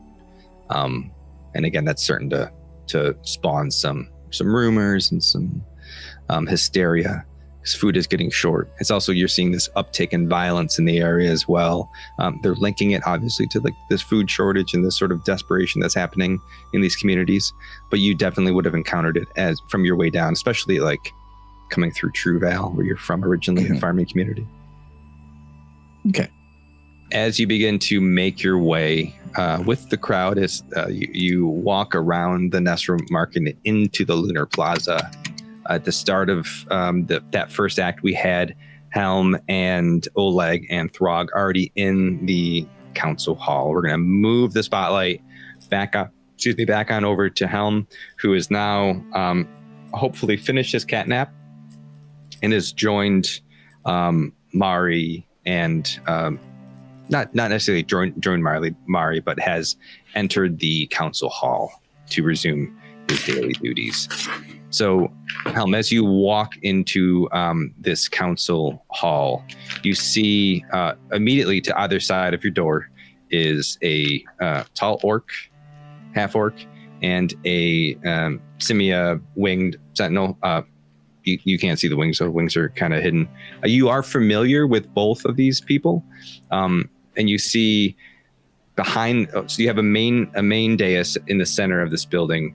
There's sort of a semicircle table with these large, tall-backed chairs seated around it. Each of them are carved ornately, illustrating the decorations of their particular kingdoms that they represent. They are not kings themselves.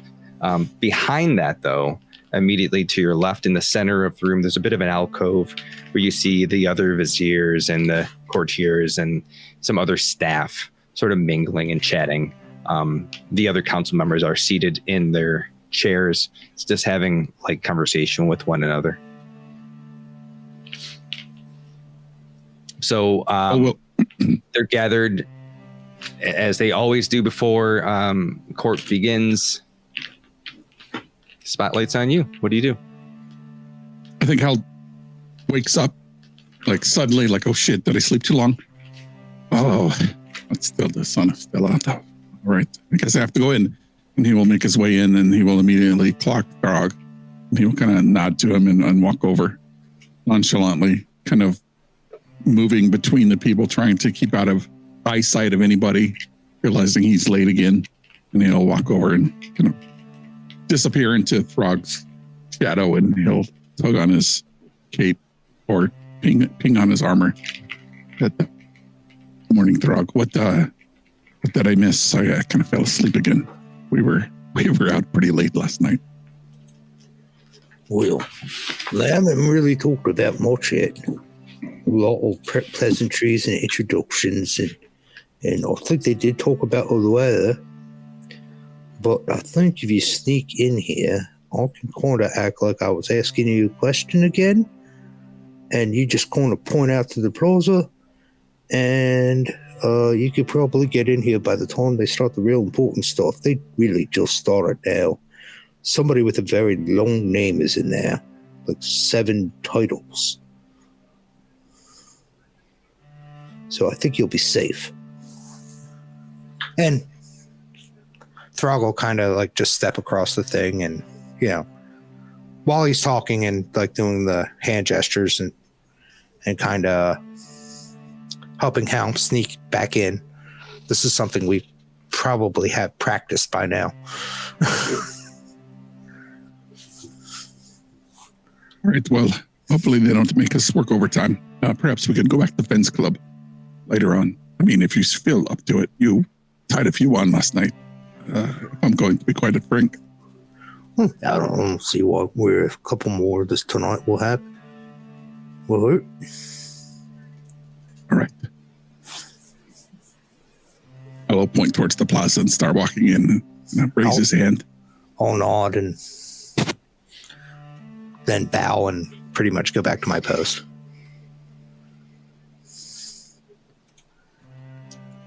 And Oleg, what are you doing while they're doing all of this? Oleg is just, you see his little monkey ears sort of twitch when they start talking about drinks, and sort of smirks to himself, and then resumes his little slumped position against the wall.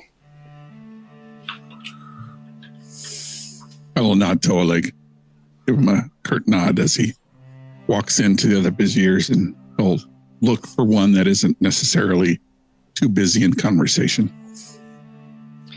All right, what is on the agenda for today? Like, what are we talking about? Throg said there was somebody here with like 7 names or something.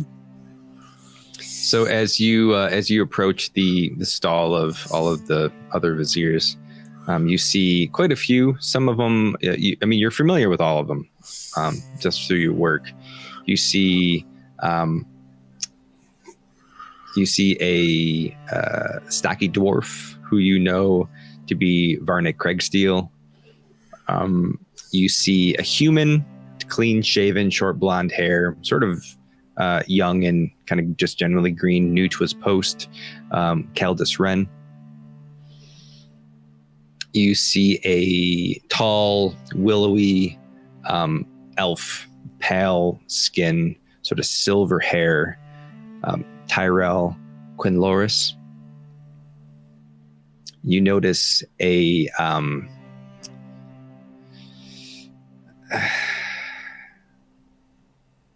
this blue-skinned, not elemental, but it's a tidekin, a sea foam blue, translucent fins along forearms and calves, eyes deep sapphire, her voice carrying this faint echo of the waves.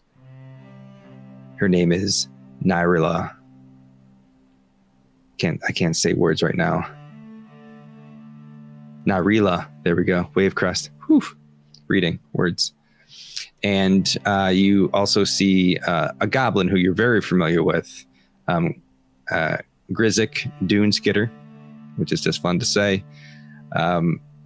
Small, wiry, bronze skin, large goggles perched at the top of his head, yellow eyes. Mouth is always kind of twisted with a little kind of knowing smirk. Which one are you approaching? Which one is not involved in conversation yet? The one not involved in conversation yet would be the human. I think I failed to mention him at the start of this. A human who is standing to the side of the group. He is an older male dressed in sort of a military finery.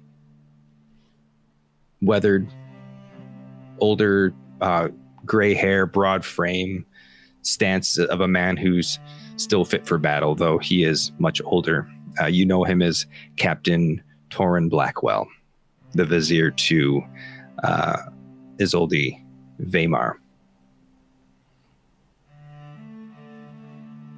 I will skulk on over to this individual and lean in. Good morning. What is on the agenda for today, besides everybody standing out in front of the council house? Well, Halm, you're later than you usually are. I had to clean up. The lion man told me to clean up his office again. You don't have staff that do that for you. I guess I am the staff. Oh, Oh, well, if you need the names of some housekeepers that are for rents, let me know. We can send you a list. Mari's kind of particular. He gets a lot of the fine dander on the shelves, and he really doesn't appreciate it. And I can climb to the top, get rid of it.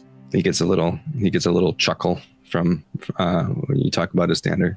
He says, "Well, for the day, it's really just the petition of the people. We had somebody from the Silver Spires come down to try to put their petition in early. The council met with them, but it's all much of the same. Food, crime, the way it's been for months. Have you heard anything new on your end?" I mean, not anything new from yesterday. Seems like, is there any good news to be had lately? I mean, no, Daggerheart is still sending in food. They're still able to grow it with the hydroponic systems that they've developed over the years. Seems to be our best bet. We're working with them to try to get some of that technology in place up here so we can start feeding some of our people a little quicker than just shipping things to and fro. I don't understand why they didn't just fish from the river.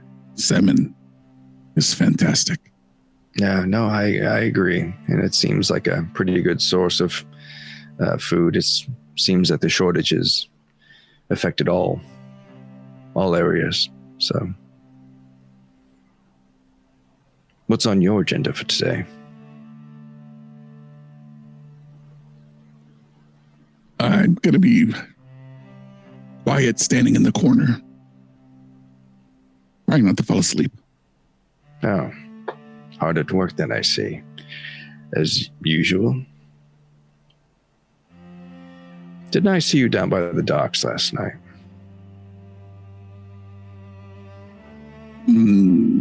That was impossible for you to see me. I mean, I wasn't down there. Give me a presence check. All right. Here we go. I would like to, can I use my experience of a stealthy? He snuck to the tallest spires and the lowest taverns, only to see the city from its perspective. Absolutely. I will burn a hope and add a +2 to a, that's not very good. That's a 9, 10, 11, 12 with fear. Oh. The DC was 10. 12 will get you there. Blackwell says, oh, I must have been mistaken then. You were not last night then. I suppose it's probably a good move to stay rested up, especially with the long day of listening to the petitions of the crowds. His shoulders slump even further. There's a wet cat might, and he's just like, oh man. Only a few hours sleep. He looks back towards where he saw Throg last, and he thinks to himself, does that man just stand up straight all the time? I never understand it. Just want to find the corner and roll circled and anyways. So that's it. Just go over here and carry the books and the papers. Like, you've been doing this much longer than me. Well, yes.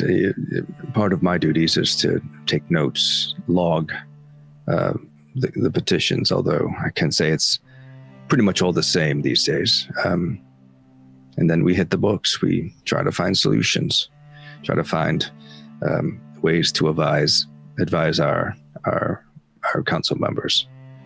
But we're all putting our heads together over here. We don't have much. We have a strong military, but it only gets you so far. I don't know why I'm here. To be honest with you, all of you guys are much more experienced and smarter than me. My sister somewhat, probably. I ended up here. Are you hired to keep an eye on me, or specifically make sure I don't run around, or not so much? I have my own duties to worry about, Halm. I don't really care what you do with your day. As long as we're servicing the people of this great kingdoms, then that's all I care about. You can do as you wish. You're awfully buddy with that orc they've assigned to the council. I mean, we are acquaintances. I don't know, have connections, I guess, or at least we know people here. And he's not a bad sort, and he's good for a scrap. If you find somebody down by that, I mean, if you are looking to guard an important place. Yes, guarding. It's not really what we're worried about. You let me know if you ever noticing him get out of line. Right? Right. I'll get right on that. All right, well, the doors are about to open. They're going to start bringing petitioners in. I suggest you take your place by your representative. In the shadows, in the back. Don't look at my eyes. And he will make his way. Right.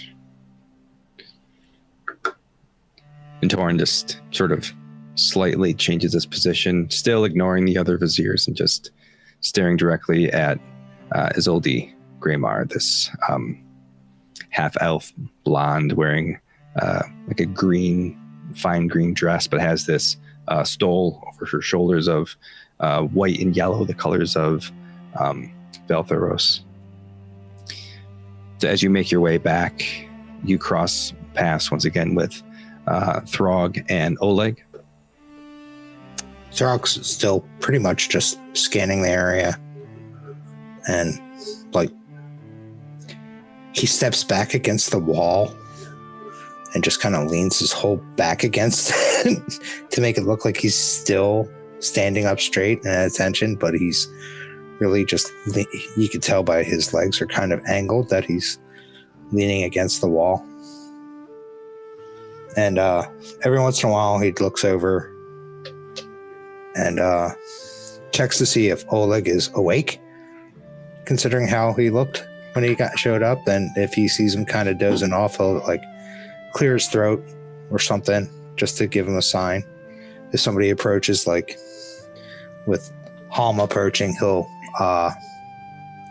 clear his throat just to get his attention. Kind of helping him out considering the scene in front that he saw when they first got there.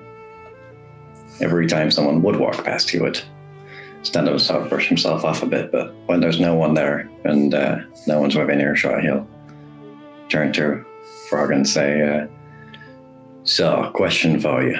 Would you rather fight one goblin-sized spider or 10 spider-sized goblins? Because it's a question I think about all the time.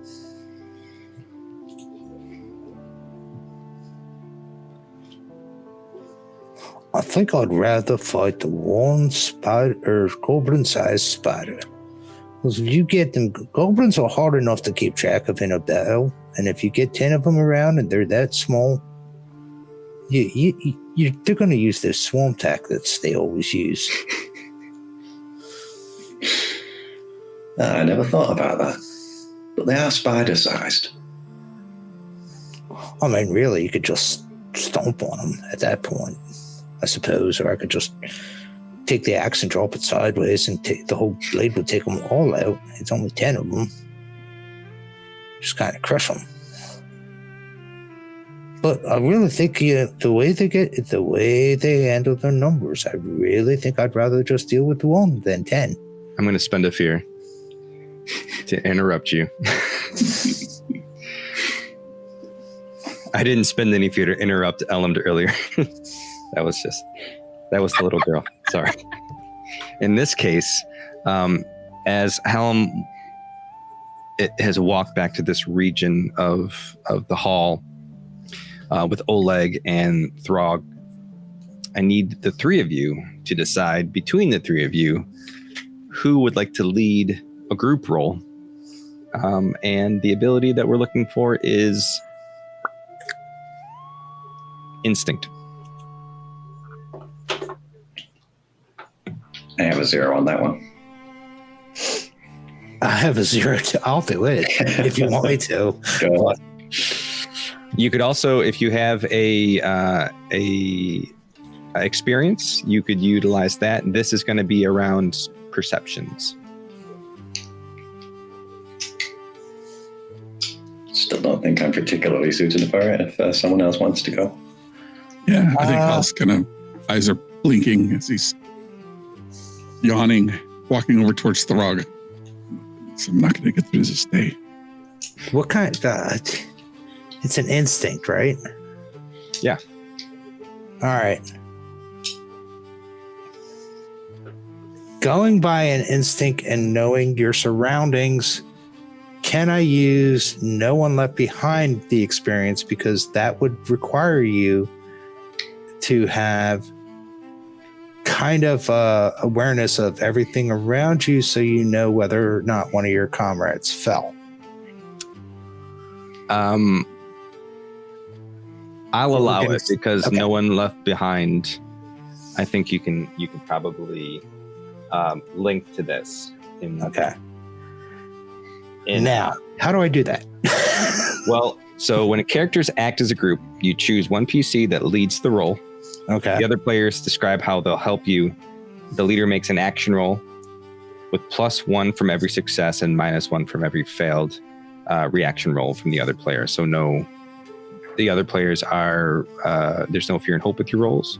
So you're each going to make an instinct roll. The DC on this is 10, and then for every success we add +1. For every failure we subtract 1, and then that's a modifier you add with any of your modifiers, and now also your experience. I got a 16 with hope. Okay, 16 with hope plus 2 for plus no 2. one left behind. All right, so Oleg can roll. That's a 10 with fear. You got a 10 with fear. Okay, so just a 10. And Halm. 8 with fear. Or 8. Say again? That is an 8 An with 8. fear. All Or right. if it's a reaction roll, an 8. Yeah, these are reaction rolls. So you have a +1 and a -1 that cancels each other out. So you got a 16 plus 2. So 18, which is a success. So you all get what yours was with fear, with hope. Throg, sorry. Mine was with hope. Okay, so you all gain that hope.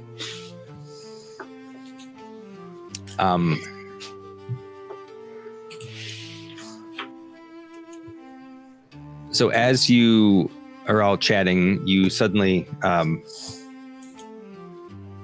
cued to something, like something is out of place, and you look around, and as you look, Oleg tracks that you're looking. Oleg begins to look around, and then you see Halm's ear sort of spin and look around, and between the three of you, you clock that there is three petitioners trying to push their way in one of the side doors.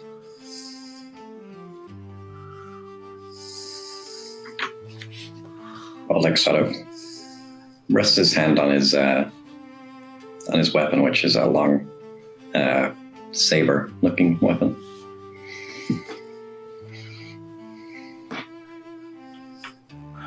What do the petitioners look like? Well, there's the three petitioners. You have sort of a gaunt human farmer type wearing his overalls, and he's dirty. You have like a dwarf that has like soot clinging to his beard. Little halfling with like a little fisherman's hat, wearing coveralls and big boots, and they're just starting to kind of push their way through that door. Right. The farmer's like, I've been waiting half the morning. I need to get in here. And I'll turn to Halm and say, that's something we should address. All right, fine. Come on, let's go. Stay behind me. Don't hit them with your axe again. Okay. again. I'll follow Halm. I'll actually leave my axe strapped to my back. I will walk over and intercept them as they're coming through and be like, all right, gentlemen, hang on. We are not I need to get to the council. I've been waiting all morning. No one's. When are they going to start? I know. We have not started yet. We've been waiting all day, and I'm sick of trying to. Let me take you into Councilman Mari's office, and you'll be the first one once we're ready. They're still getting their situations ready. I don't know what that means. I want to talk to the whole council, though. I know that Yes. that Katari can't do anything for me. I'm sick of waiting. There's a whole bunch of people out here dying. Come with me. The petitioners aren't really being seen for at least till the top of the hour. So you might as well, you said you've been waiting all morning. We could offer you some creature comfort until they're ready to take you. Maybe they could see us first, and I mean, we could. Well, that's what I was saying. We could offer you the creature comfort of the office until, Do you have any food in there? That would be. I'll look at Halm. Do you have some food? We have some,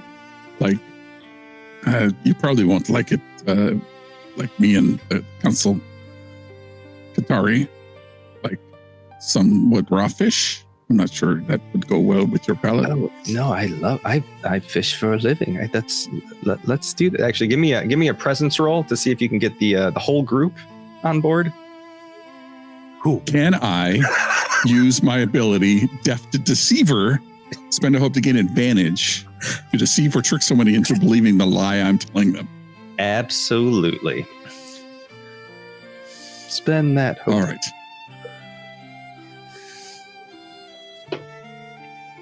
Ooh, that's pretty good. That is 18, 19, 20, and 21, 22 with fear. Yes. Do you need me to back him up with presence?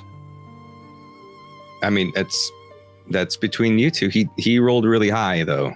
Oh, all right. Then we're So good. I don't know if you want to spend the hope just to. So at the talk of food of any sort, they're all like, Well, I suppose I could probably, take a seat and have some of your. I mean, and then the fisherman is already like walking towards the door, so they're all on board. I will walk him over the door and he'll look at Mari and be like, we're going to go out the other way. And he will let them into Mari's room. And I would like to use pick and pull to lock the door from this side. Okay.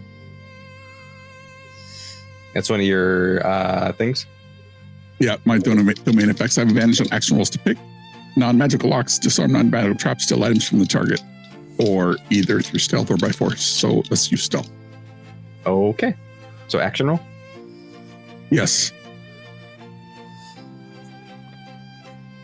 That is a 12, 18, 20 with fear. I will take that fear, and I think that's plenty to lock them in this room. Is there actually food? I'm just curious. I would imagine there is at least something in there to eat that Al may have brought this morning. I'm going to need this later on. Yeah. So it may be a while before they realize the door is locked. Dale pretzels. Yeah. All right. Typical So tavern stuff. as you bring them into their room and lock them into Mari Bloodpelt's office, you make your way back to just taking prisoners, no big deal. You make your way back to the your duty station, and Halm, you go back to hiding in the corner a bit.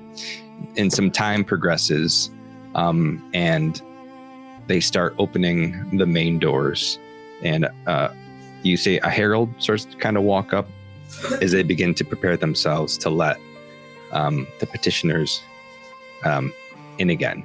Moving our spotlight back to our other group, walking through the plaza, Ekko, Dar, and Elland. This plaza is just a storm. The smells from the market, the spices, the oils, the leather, they all seem to fade under the weight of so many just unblinking eyes as you move through this crowd. It's odd enough to have, like a hooded scarecrow and a fungrel in a cart just pushing themselves with their minds. Again, this cart's moving on its own. And you faced curiosity before, but this is something colder. This sense of they're not a nation, but it's sort of nationalism in a way. You are different than them, and they are feeling a certain way about their own lives, and they are looking to direct those frustrations somewhere. People do step aside, leaving a clear path to the keep steps. It feels like they're making room for something dangerous, not out of respect, or just to clear the way, to make sure that you've gone kind of quickly. Dar, you too, you feel these stairs getting sharper and sharper as you get closer and closer to the keep. The children are less amused. They don't gawk. They hide behind their parents. To them, you're not a man of steel and straw. You're that thing that comes from the field late at night, stealing away children of fairy tales. The guard ahead kind of locks eyes on you, but their face doesn't change. Professional, trained. Still, the formation tightens a little bit as you approach, And the ripple of motion from the crowd pushes forward and then back as you move through. Ekko, it's a little different for you. Though it's a storm, it's not, wind or rain. It's voices, desperation, these eyes upon you. You've felt this before. You've seen the stairs just like others, but it's different.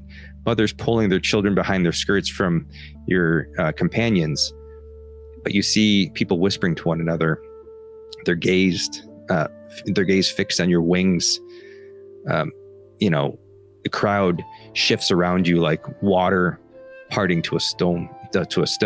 You've traveled this land. For weeks now, you've met so many people in Drakharn, in Valgar, in Regos, but nothing has ever been this affected by your presence. Somewhere behind you, you hear this voice cut through the murmur that says, "Feed the people! Feed the people!" And it just kind of catches like flame to dry grass. This chant rises, hands reaching towards you as you just hear, "Feed the people! Feed the people! Feed the people! Feed the people!" As they seem to recognize you as some sort of creature of mythos. Yeah. Since Ekko has been here, has he encountered the different myths of fairies in their folklore? Are they supposed to be like harbingers of like food and like lush lands and stuff? From your experience, you haven't been faced with anything like this. I imagine that fairies there are much like fairies here, something that you hear about in stories. No one has any firsthand knowledge of. It's probably because magic exists in this world. It's probably a little more likely, but people find your presence just as strange as your companions, but they are just reacting differently to you because it's what you all represent and how that is different from one another. Okay. In response to this, can Ekko start flying? And he'll kind of like look where most of it's coming from, which I'm assuming is behind them. Most of the murmurs and feed the people. And he'll say, I do not know what has happened to the food of your lands, but I do plan on trying to talk to your council to see if I can help them figure it out.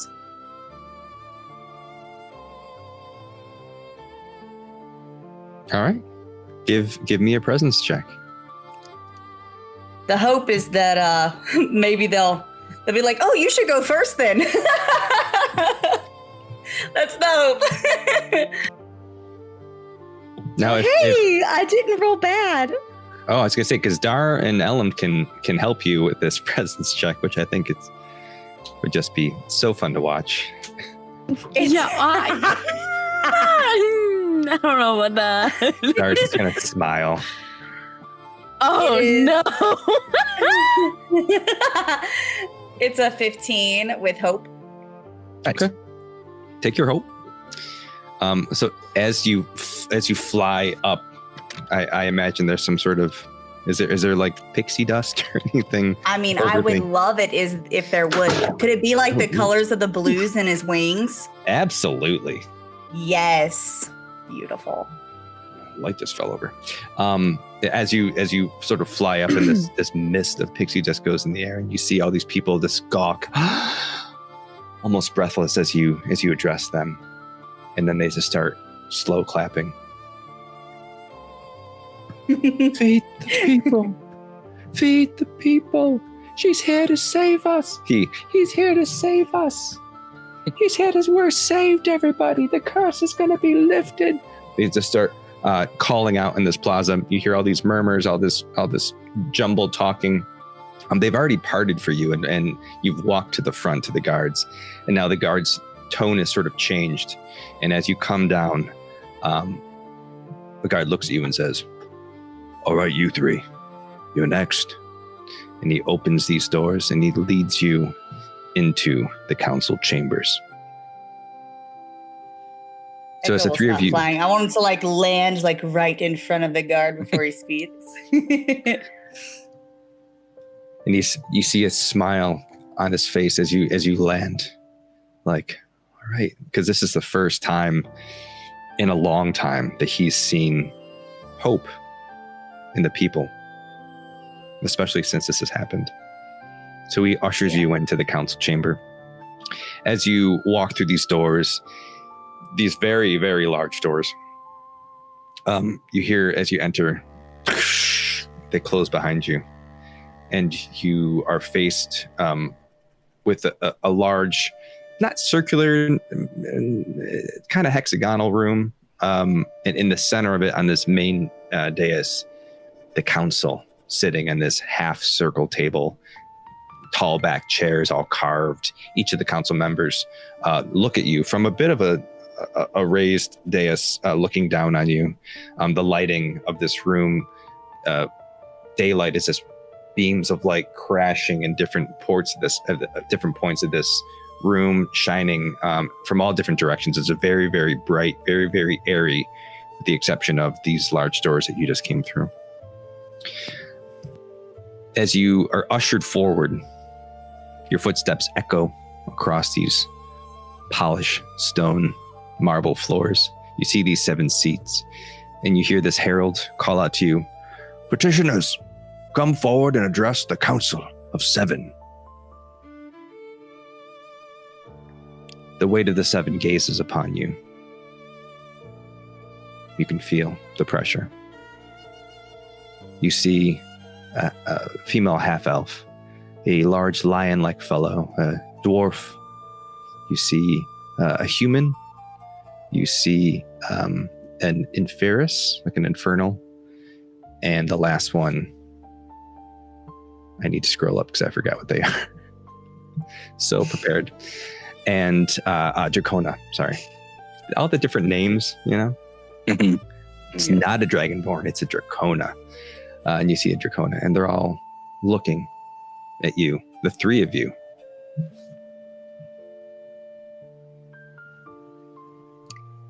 Are they just all silent?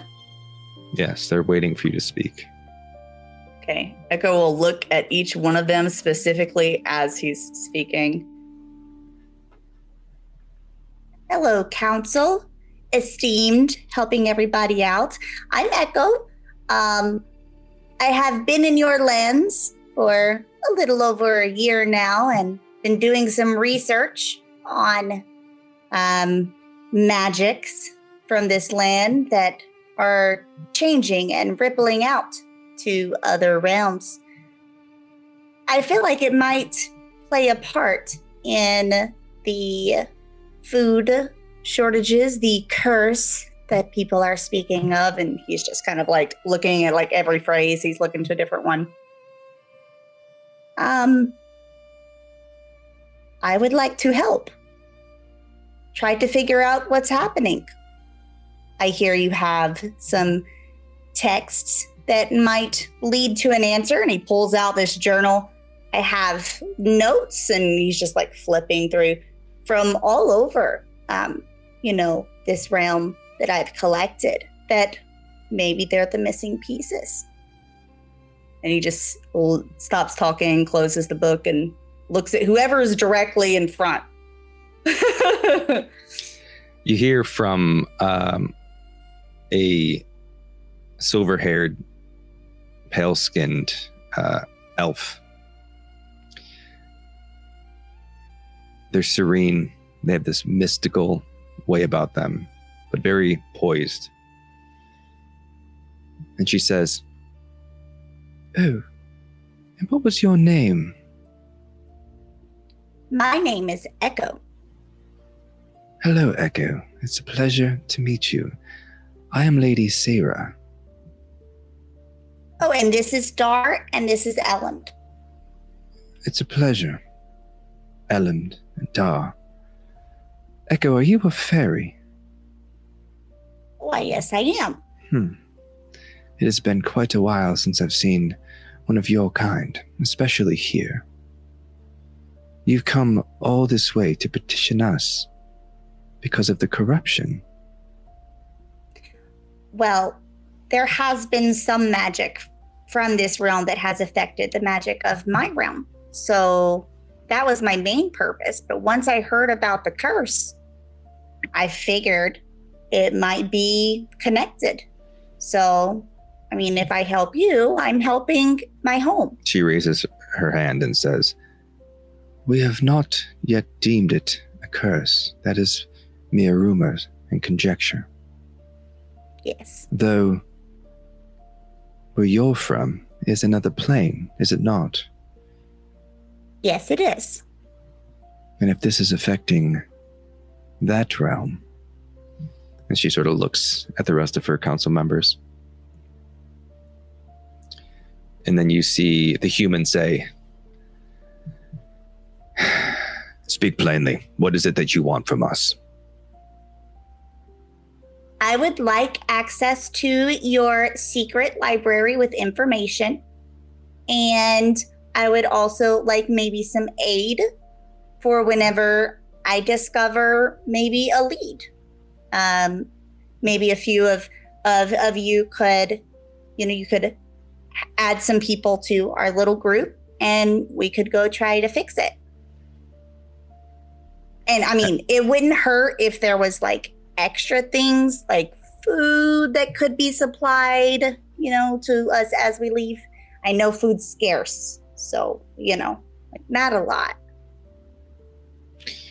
The Inferus, dark-skinned, sort of oxen-type horns, says, Knowledge is a rare spice, rarer without its price.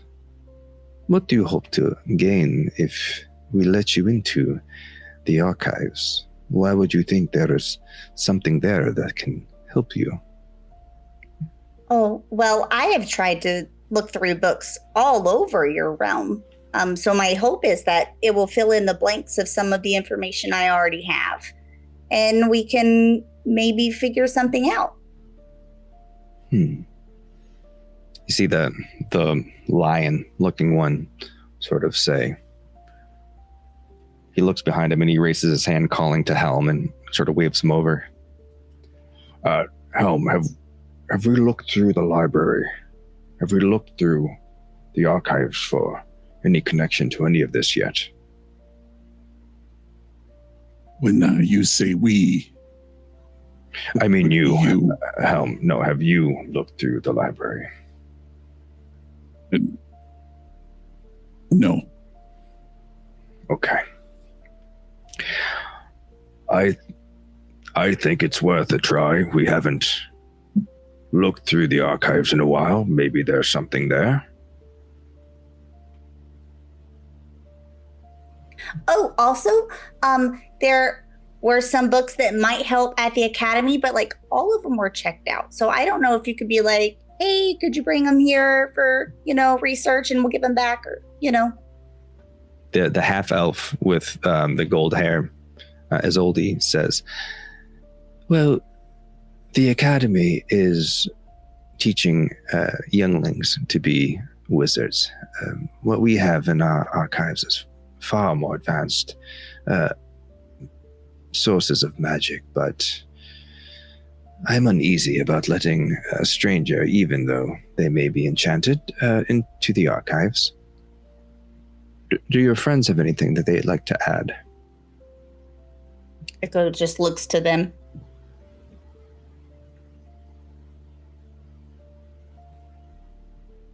We can't hear you.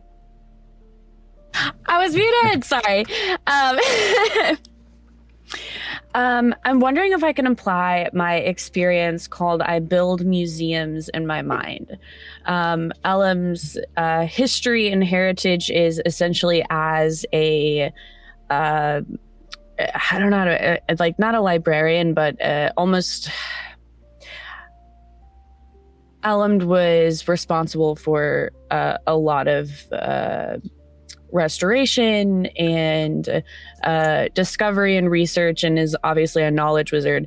The experience I build museums in my mind is essentially like Elland stores as much information as they possibly can into almost like an internal visionary, like just imagine Sherlock Holmes like mind palace or whatever. And so I'm wondering if Elland can, like retrieve a memory and use that experience to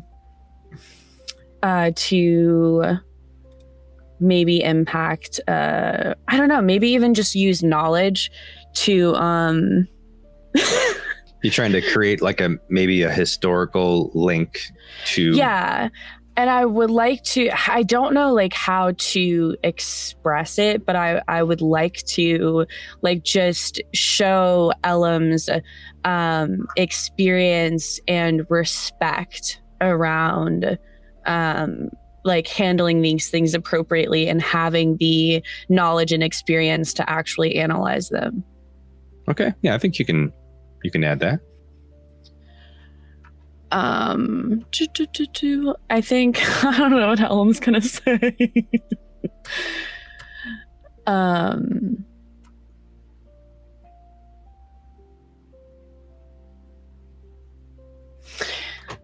I think this is so bad. I think Elland is going to say,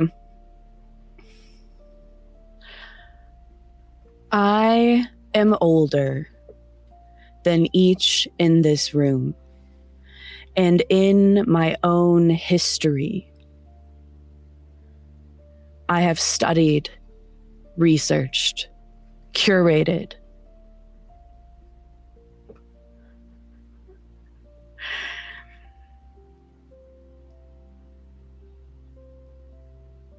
and honored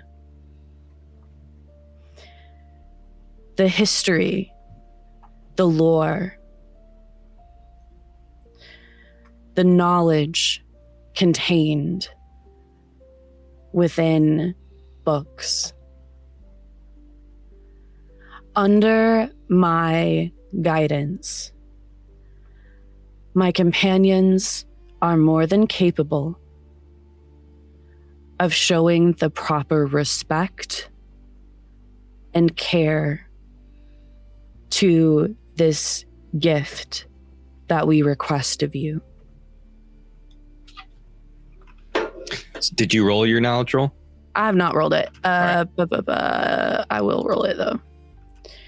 And then we'll see how that lands and if that is enough to convince the council. Okay. Let me see. Can I roll it? How do I roll it?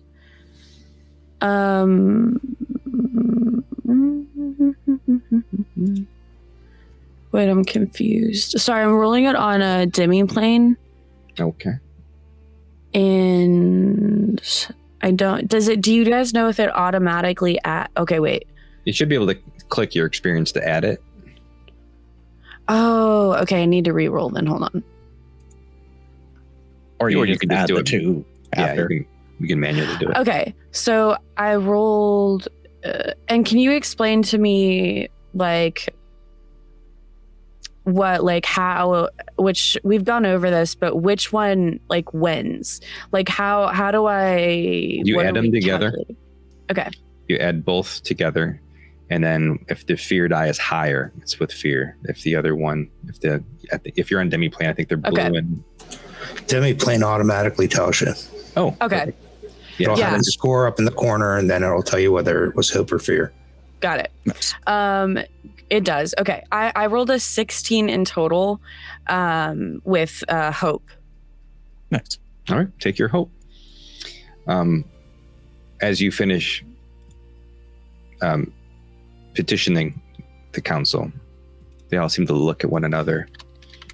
And Mari says, well, we should vote then. All in favor. And you see people some people are raising their hands. Some people have like little paddles that they raise. And the herald says, there you have it. The council has granted your petition. And that's where we'll stop for a break. Sit tight. we will be right back. Bye.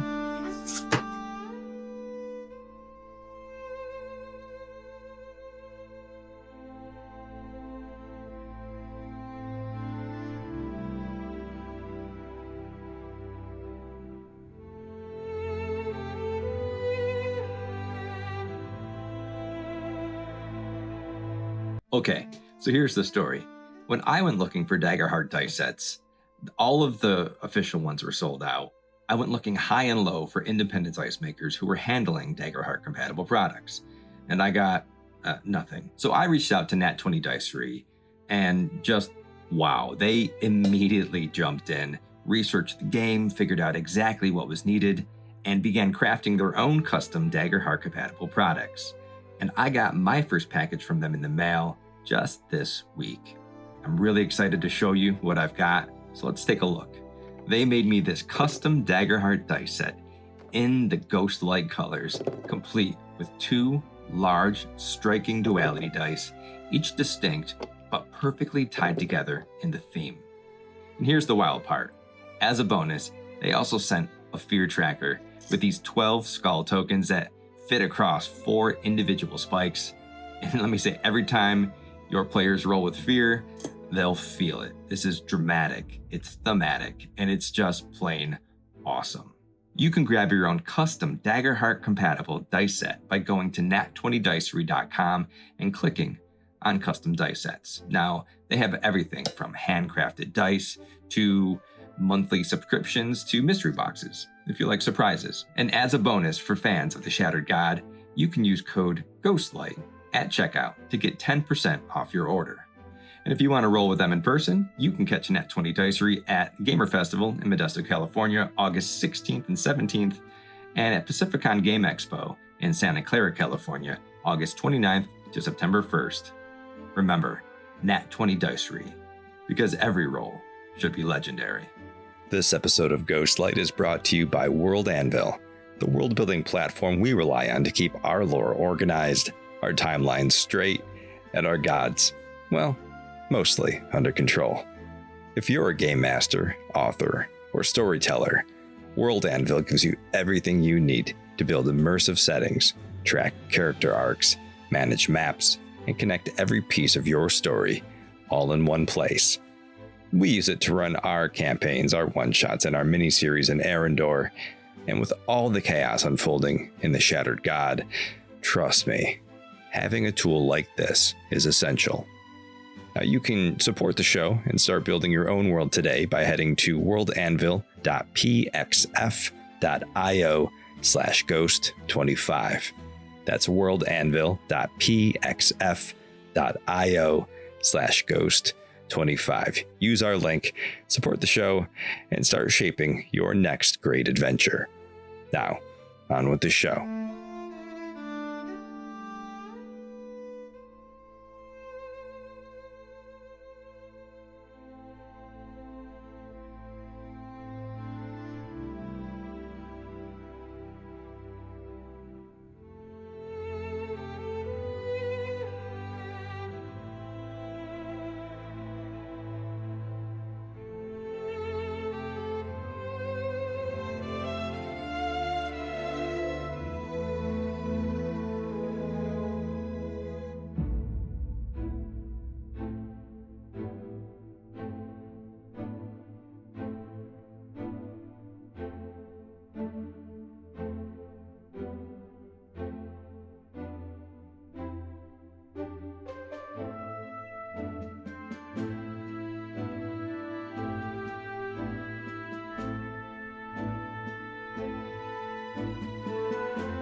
Now we're back. Hello, everybody. Welcome back. So the chamber was tense as you were saying your piece and petitioning them. The pillars gleam faintly in the filtered daylight, which is bouncing all around this chamber. The hush between the council members and the petitioners are so taut, as if the air itself might shatter before you get your outcome. And just as you do, that sense of joy that you won, and maybe this is the road to figuring out how to solve this issue. A shimmer distorts in the space between you and the greater door behind you, as if the air had been folded and poured back into itself, and the light bending, the sound fading, until a figure simply is. This elderly, stately gentleman wearing blue robes with gold trim, very uniform, a uniform in appearance, but very ceremonial also. Sort of a white, slightly darker gray beard, long white hair. He holds a quarterstaff with a gem on top, and this gigantic tome in his hand, leather old with brass fittings.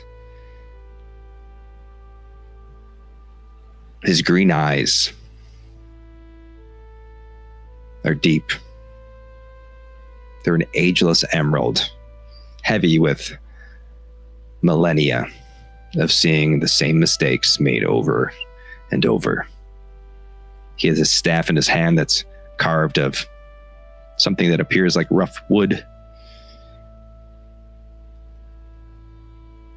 When he speaks, his voice carries with the gravity of centuries, yet it's not loud, it's perfectly placed. Each word is finding its way into your bones. He walks behind you. He places his hand on your shoulder, Halm, looks at you, gives you a wink, says, "It's nice to see you again." And then he looks at the council and steps forth and says, "The soil rots. The grain withers. Brother turns against brother in hunger's shadow. And you wonder, is this the will of the gods? No. This is the shadow of something older. Something we once thought only a legend." He continues sort of walking around the room, sort of addressing everybody. Like he's there to speak to the council, but he's speaking to the guards. He's speaking to the petitioners that are there. He's speaking to the staff. He's speaking to you. "I was there in the age of Dawnfire, when Aaron first breathed light into the void. I watched Atheris ignite the first spark. Thaldrum forged the bones of this world. I felt the seas swell under Razael's storm, and the forest stir beneath Othara's breath.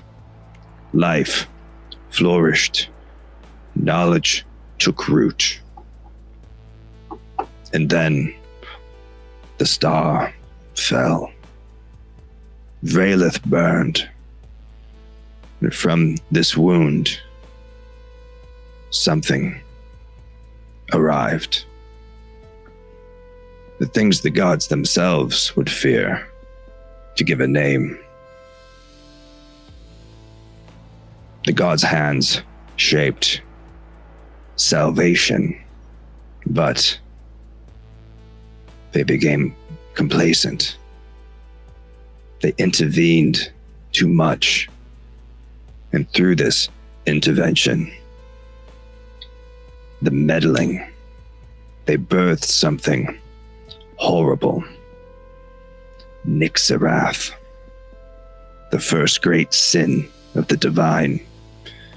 The sin that sent the gods recoiling back into their realms, leaving the mortals to their own devices. From that old scar from ages ago, something has taken root. This was no blind stone from the heavens. It was a being, an elder, God, broken, shattered, but alive and gathering its strength in the dark. He looks at the half-elf with the gold hair and says, "The Val Moon incident, that whispering in your ear, this unrest, the famine, they are not separate storms. They are the same tide rising. This foreign entity has its sights set on freeing Nixarath and recruiting him to its cause. And the gods have taken notice. They are waking. They are returning. But Aaron, the god above all, remains curiously silent. I fear his absence has left a void that the Shattered One wishes to seize as an opportunity. The gods have chosen champions, heroes. They would make their avatars to stand where the gods cannot and to wield their power. Even now, you have sent heroes yourselves atop the Ashspire peaks. Heroes you sent to save the avatar of Theris, the Phoenix. But it will not be enough. Even now they fight, but they have already failed. He opens his tome. It's time to call forth the champions chosen by the gods. And he takes his staff, and everyone in the room is sort of, they have no idea who this guy is. Let me start there. They do not know who this old man is standing in this room, but they're silently watching this man materialized. And as he speaks, he begins to speak in a tongue that predates mortal history. Syllables like music and thunder.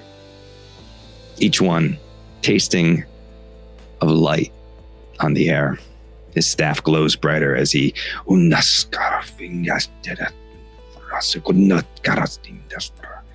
and then as his staff glows to a point where it becomes hard to look at, he slams the staff on the ground.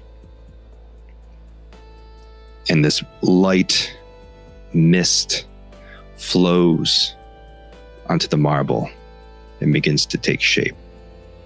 And he says, "I call to you, Elias Vex," and the form of this dark-haired human rogue wearing leathers, a quiver, though no bow, and where his left hand used to be, there is a silver hook. "I call to you, Storm." This mist takes the form of this gray furred Qatari, wearing dark blacks and grays with highlights of blue.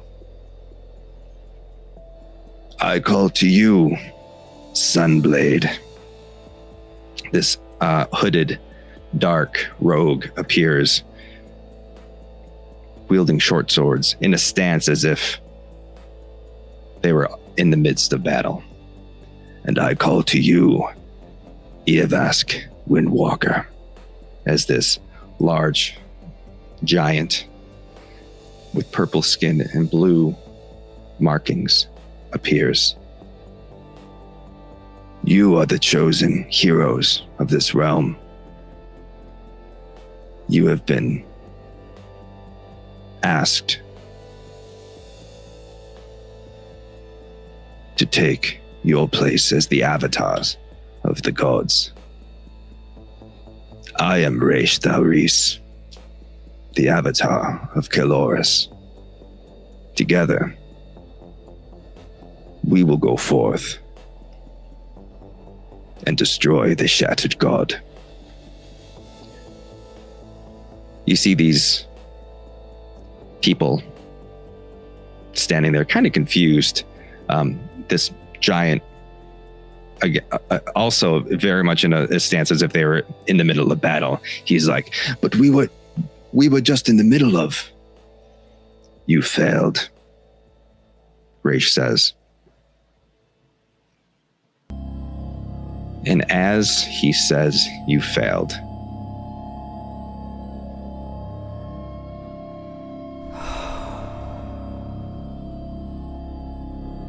the daylight shining into this room begins to vanish.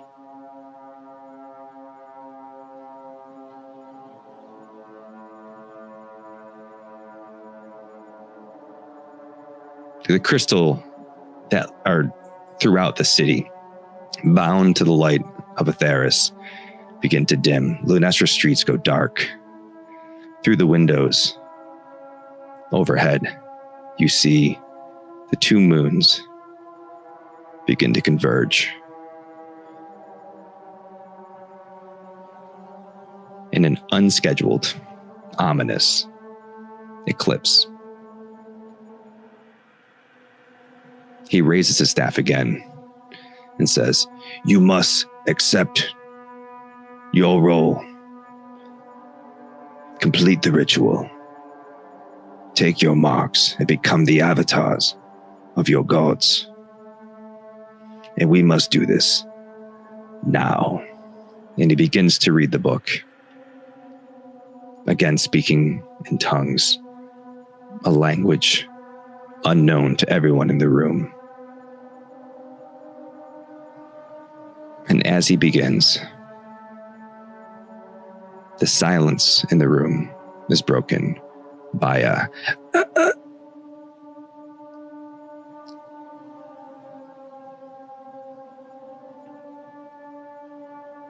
as you see this this blonde-haired half-elf put her hand on the table. As crimson fills the front of her dress, and she falls, hanging over the console table. This crude obsidian blade with a purple gem in her back.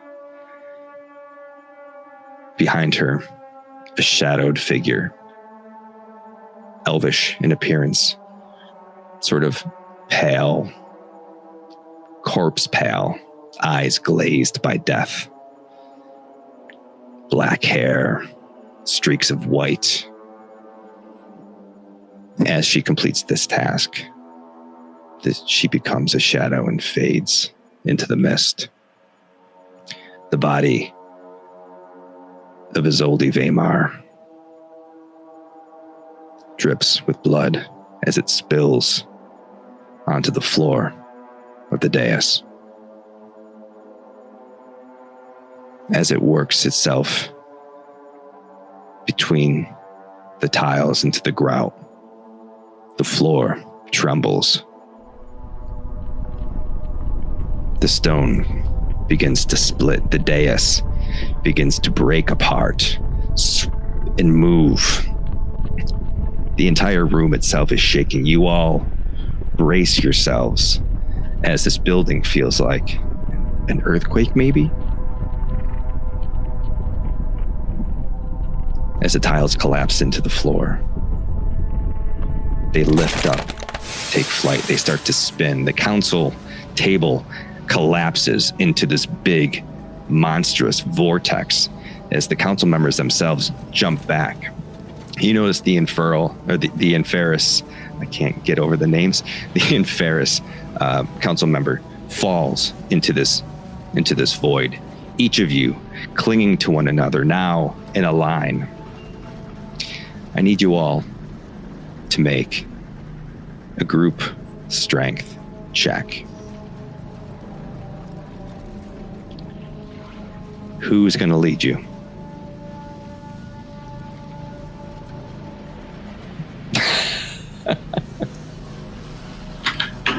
It ain't gonna be me, y'all. I'll do it if nobody else will. I can't. It's not happening. That's fine. Yeah, +2, but I I'm a mushroom, brother. Experience. What did you say? What did you say, Goldie? I have a +2, but I assume Throg has a relevant experience.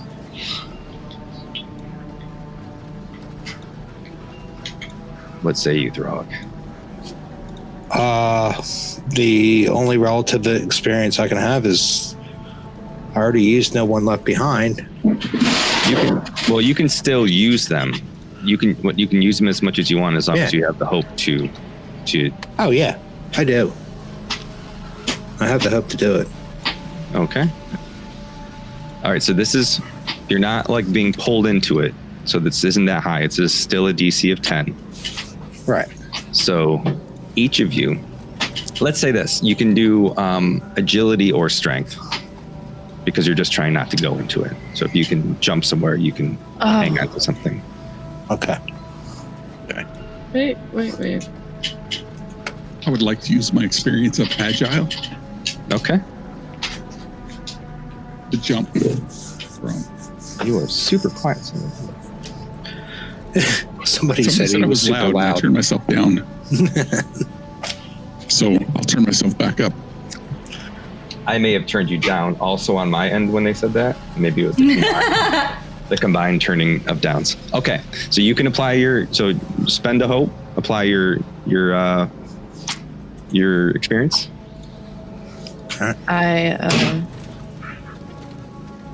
No, sorry. I'm checking myself. So each of you has to roll. These are reaction rolls unless you're the leader. So give me a reaction roll. 16. Either 16, that's a +1. I got a 6. +2, -1. Okay, so we're still at 1. 19. +2, 19 as well. +3. And what'd Throg get? I got a 22 with fear. 22 with fear. Okay, so that's 22 +3, 25 with fear? Yeah. As this building shakes and things are falling into this vortex beneath the tiles, the desks are falling in, you see guards falling in, other courtiers maybe are too close.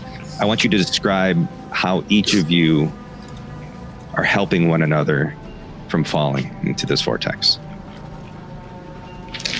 I will look at Oleg and say, make a chain, and I'll reach out for him and send him towards the people heading to the vortex, and I will dig my claws, my fingers, into the door frame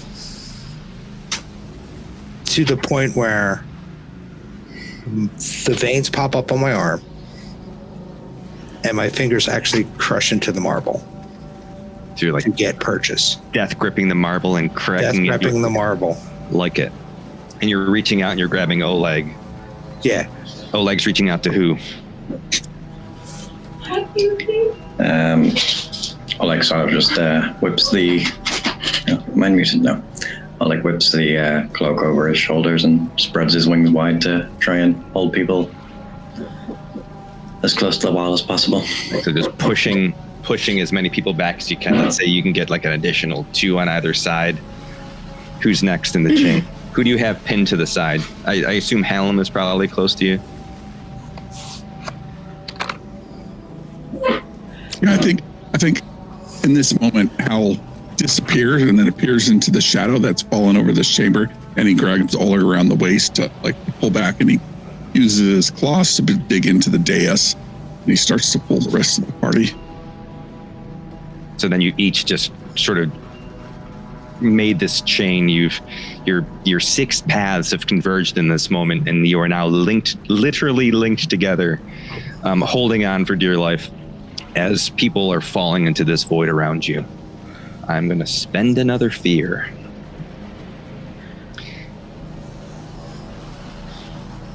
As this happens, as this vortex opens, you see this monstrous arm reach out from the void. It's a claw, reptilian, dragonish, but it's shadowed, and it slams down on the ground, and as it comes down, it lands on the human rogue with the hook hand. But where you would expect to see blood and viscera, shards of crystals and dust come up from between its claws.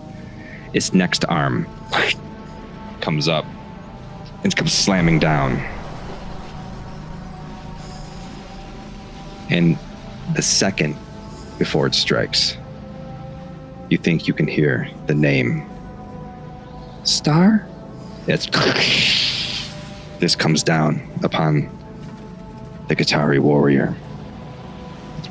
Again, crumbling rock and crystal and dust in the air. This monstrous, shadowy dragon head reaches it up, lets out a swinging its jaw down. It bites at some of the council members. As it catches them in their jaw, they snap. Crystal, stone. The crystallization overtakes its head as it becomes too heavy. It lands on the ground. This crystal infection spreads across its body as it pulls the rest of it out. And as it emerges fully, ironically enough, someone said earlier that the doors look like they're too big. As it emerges fully in this large space, its crystal statue-like appearance sets in, and it begins to crumble until all of that crystal and stone fall into a pile.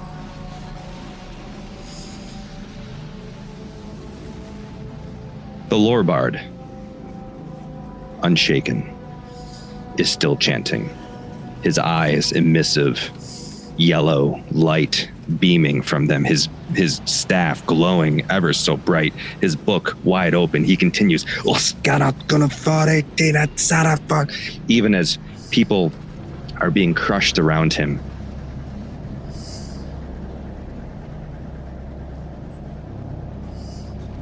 A shadowy figure hauls itself free of this jagged onyx pile left behind by this monster that emerged. It is a dark black knight, wide-framed, red emissive eyes beaming from behind a helmet, a face you cannot see. You see dark fur lining its shoulders. To look at it isn't to see it. You simply see the shape of its shadow. But one thing you can make out is this great sword, glowing purple. Its blade seems to be moving like crystals, constantly reconfiguring. And that's the first thing you see as it plunges into the chest of the hooded rogue, the Warforge, as crystal overtakes its body. and you just hear as it takes over its mouth, and its head falls back, shatters to the floor. It rushes forward, a fraction, an instant. You see this giant purple skin reach into the ether and pull out this weapon, the sword, ablaze with its own magic. And as he swings it down at this creature, it's too little too late. The purple blade cuts through its chest in one quick swipe. And where that sword hit, just crystallization begins to overtake his body as he looks in the direction of the only people that he can see, you, and just shakes his head as he crumbles to the ground. This monster reaches his arm out, grabs Raish by the neck. But he doesn't stop. He continues, and with the last word, as it leaves his mouth, this radiant beam shoots out, wildly flying through the hall until it strikes 6 individuals. You, as it does, as you cling to the wall, as your wings are spread, holding people back, as you reach around his waist, clinging to the dais, as you're clawed into the wall, suddenly you feel light as air. You float. Halm, you are lifted from your cart. Each of you are raised into the air. You have an aura of light on the peripheral of your vision. You can see what is happening, but you feel removed in some way. As you hear a and the Lorebard neck snaps as he turns to rock crystal and falls to the ground. This monster, seemingly unaware of your presence, turns to the doors. He rushes to them, these monstrous iron doors, and he gives them one powerful kick. They snap and shatter outward into the crowd. And as the light fades in, you hear screams. You hear the wails of families as people are cut down. And right as the light overtakes your vision, the 3 of you look out, and you see a familiar woman embracing a small, curly-haired, red-headed girl with a little rag doll with a colorful band of cloth tied around his hand. And as it overtakes, if you're overtaken by the light, you see her arm brace as a great sword comes down. And then there's nothing.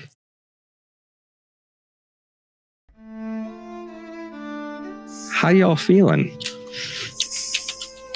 Well, you got me with Star and Storm, okay? Damn, Ghostlight went dark. Well, you said it had to be tragic, but not difficult combat. Your words. For those of you who don't know, we've been playing in this world for a while. We just killed one of Goldie's characters. We killed one of Sage's characters, and we killed one of Phoenix's characters. Also, JC, one of JC's characters. Do you want to keep going? How is everyone feeling? I'm fine. It's great. I'm good. I'm good. I might cry. I've been holding it back as soon as the whole star. I was like, no, stop it. Yes, the star part was stuff. Thanks for that. In case Love you the didn't know. emotional In damage. case you didn't know who it was. All right, so I know. you know. I asked you to each write a vision. A couple of sentences, nothing crazy. Did everyone do their homework? You can also just make it up on the fly. I did. I did. So you've been struck by this thing, this ritual that was not meant for you. And as you each are suspended in the air, you sort of shift temporarily to another plane. A plane with many typewriters. Oh, I'm sorry. It's okay. No, I want your notes. You're temporarily shifted to another plane. And we'll start with Halm. The vision that you see. Toleran, tell me what vision Halm sees. Vision Helm sees. Okay. He sees just a large group of, you can really only see them in silhouettes, but they're like robed figures. And they're moving in towards some kind of altar or something with somebody on it. Can't really make out anything about what they actually look like or anything, just more silhouettes of people. And they're moving in, creating a large circle around this altar, and one moves up and draws a weapon, lifts it up, and that's when it cuts out. Outstanding. And with this, where did the beam of light strike you?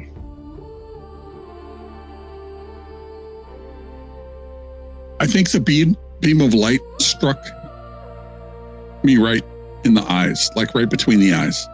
I think it struck me in the eyes, and instead of green eyes, now my eyes glow a little bit golden.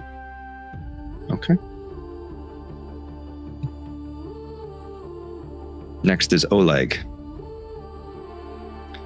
Story Sage, tell me what vision Oleg sees.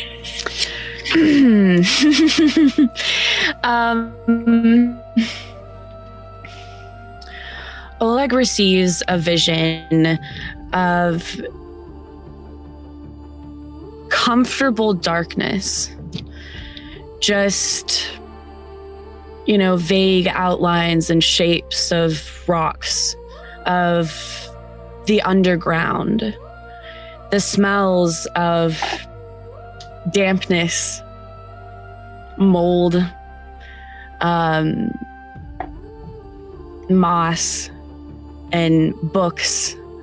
Not dust, but just something wet, mud.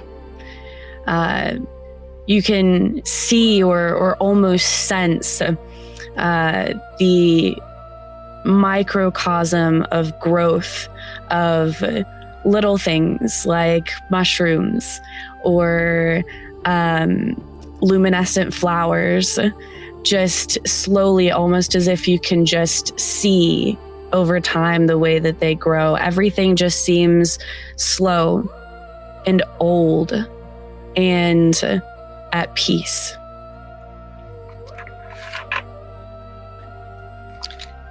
All right. And Goldie, where does Oleg get struck? think that the light sort of spiraled around him before eventually piercing straight through his heart.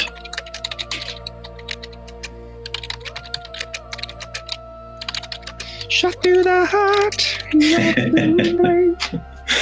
with that bard car playing in his mind. All right, awesome. Thank you. All right. Phoenix, what did Throg see? Something big. Okay. Throg, sitting at the base of a tree, leaned up against the back. The cool air moves freely, whistling among the branches of the trees. It dances along your skin as sunlight gracefully streams through the canopy.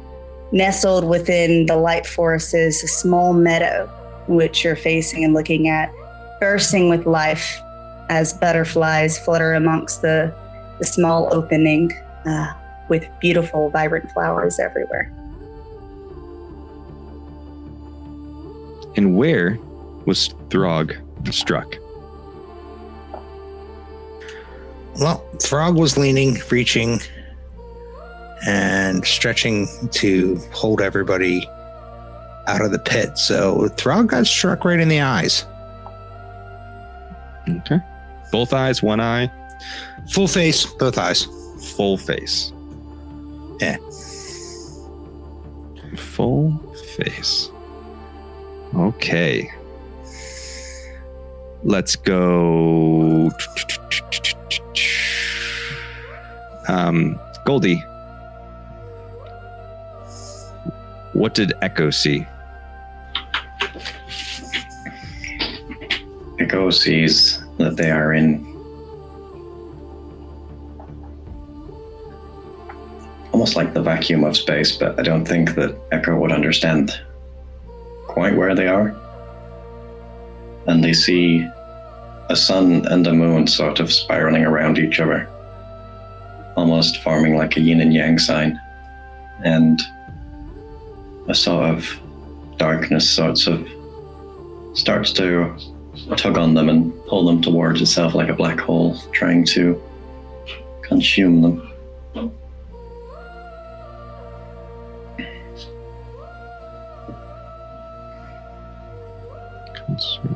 Okay. And Phoenix, where was Ekko struck? Well, Ekko was getting ready to fly, so I feel like the wings were open. So maybe at like his right, like kind of shoulder area, and it kind of like shot through and kind of is. I love how Hal said like his eye got golden, so I'm thinking there are like a few streaks of just kind of like some gold kind of going through that wing a little bit. Mm-hmm. And maybe as it flutters, the pixie, some of it will be gold now.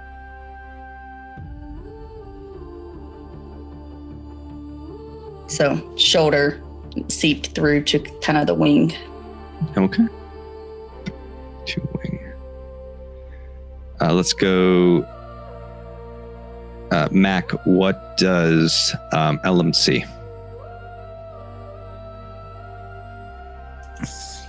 Ellum will find themselves standing in the middle of an idyllic forest, ancient tall trees whose high canopy seems to generate their own soft emerald light, the thick trunks obscuring the view for more than a few meters in any directions until it is obscured by ground cover, undergrowth, and shrubs. The paths here are no more than deer trails, never seeming to broaden no matter the traffic through the forest. The air itself vibrates with the sound of unseen life beyond the limits of your vision. The ground is soft, but not damp or soggy, just like a swamp. It's just welcoming and plush, like a living bed, inviting you to pause a moment in your travels, catch your breath, smell the flowers and the petrichor though there is no sign that it ever rained recently. Only the lush forest green surrounding you. There are no foreign sounds, only those far off calls and songs and rustlings you would typically hear in a forest. You feel as if your own voice would resonate loud and obtrusive, even at a whisper in this piece. There's a earthy smell of campfires, warm and inviting, but no lights to appear between the trees to signal such presence that would have them. Just an overwhelming sense of serenity.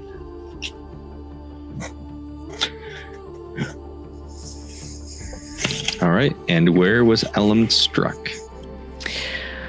I feel like they were maybe struck like, they have, as a mushroom, they have a little mushroom cat, and I can see them being struck just like straight through the mushroom cat. Mushroom cat. And last but not least, Hal, tell me where Dar was. Tell me what Dar's vision is. Dar sees two young Ari individuals running through some plains and then dipping into the forest. And they come up to what looks like a treehouse, and you hear one of the taller ones say, "Mom, you won't leave me alone." And then you hear a woman's voice say, "Don't worry, hon. They'll never be able to catch you. You're too big." And then they run in the house and into a dark room. And that dark room opens up and you see what looks like the sun dip behind the spires of Lunessra as the moon starts to come out. And then you see this dark figure clinging onto one of these spires, just watching the sun of his life descend behind the sunset as the moon comes up. And he jumps from the spire to the next building and runs into the darkness. And let me know where Dar was struck. So during that attack that was going on, Dar instinctively just grabbed one of the patches that's on his chest and held onto that even before trying to grab onto something that saved them. That's why they almost went in, we'll say. But as they're being held by one of the team members from getting pulled into the vortex there,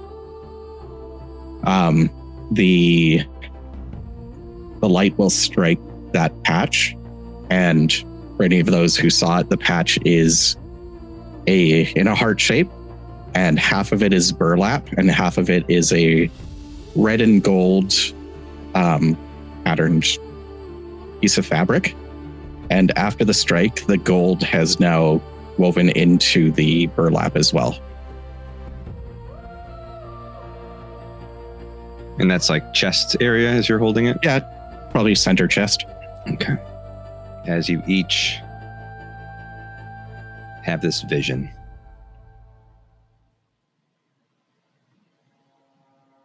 the light slowly fades from your view. And as you come to, you find yourselves laying on a stone floor. It's tile, but it's not the marble of the room that you were in previously. And as you look around, you see just stacks, that is bookcases, stacks of books. You see fires and rubble all over around you. You look up and you realize that the council hall was above you, and you have somehow fallen through the opening in the floor and now lay in the library below. You see these shards of purple crystal everywhere lying about. You see arms and legs. You see heads that look as if they were statues. Broken. You look around and you see people you recognize, either you came here with or you recognize from the hall previously. And the spotlight's to you.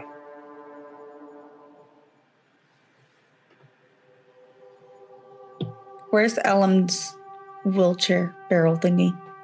It's nearby. It's like Elmd is, if you're, so there, it's so the room itself has an upper level, and then there's somewhat of an amphitheater style seating, steps coming down all four directions, and then the area kind of where you're located for the most part is sort of set downward a bit more, of tiered seating to a lower level.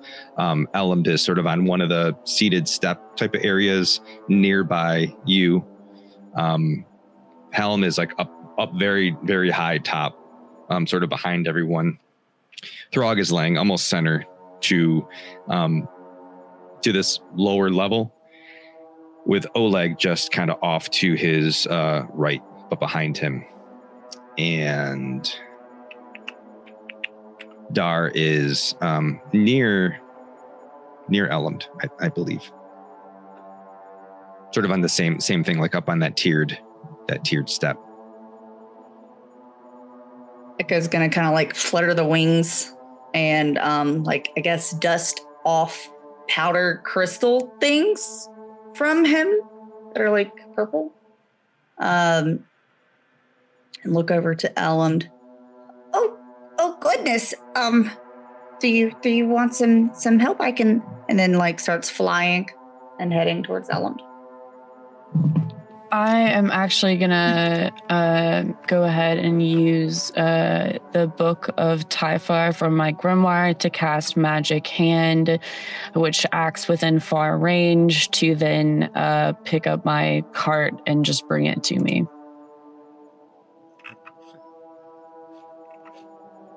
All right. So as you cast your spell and you see, what form does your hand take? What a good question. I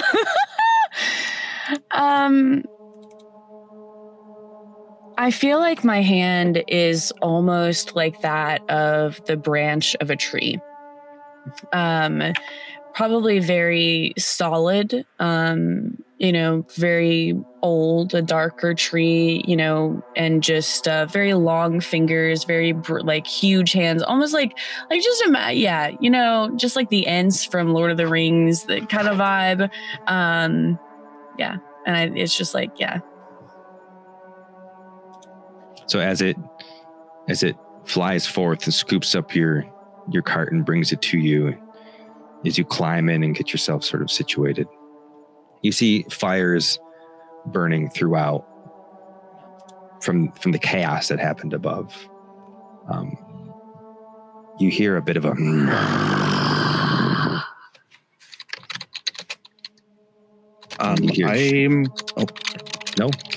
hop on it. I'm going to say when I get up and start looking around, I have arcane sense. I can sense the presence of magical people or objects within close range.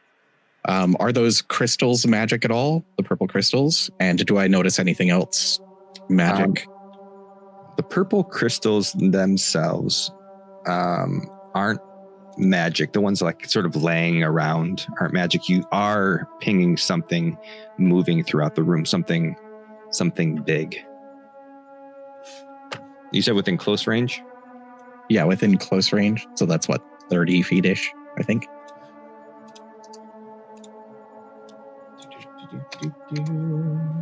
Yeah. So yeah, very close is about 15. Close is 30.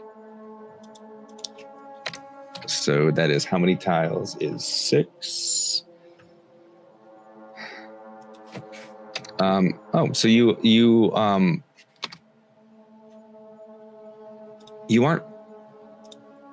you're getting a strong sense from your friends, the magical beings that you arrived here with. But you don't really, you're not really getting any pings themselves. You are getting a ping of something larger because I said it already, but there's nothing else that's really pinging for you for your magic sense. Okay.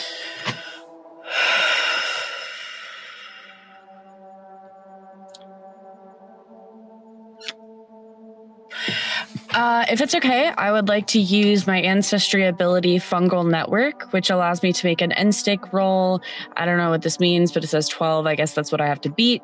To use what's called a mycelial array to speak with others of my ancestry. And if I success, I can communicate across any distance of time. Okay. So let me see.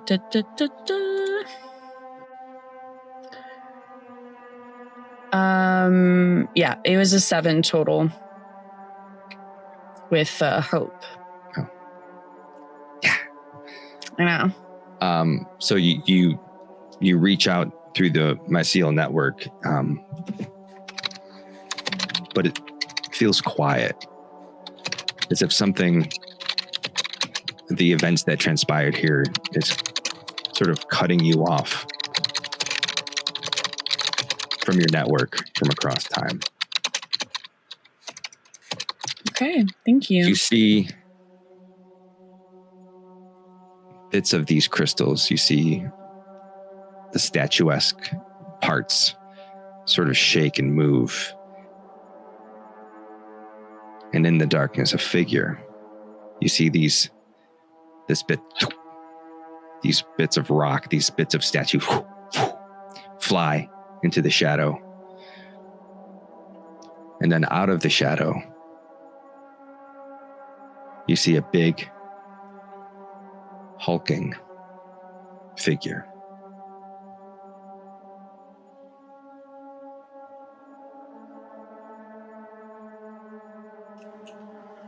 I will stand up and try to get my bearings and figure out where everybody is, look around. Let me see. I'm going to share my screen because I forgot you guys probably aren't all looking at the thing. I can remember how to do that.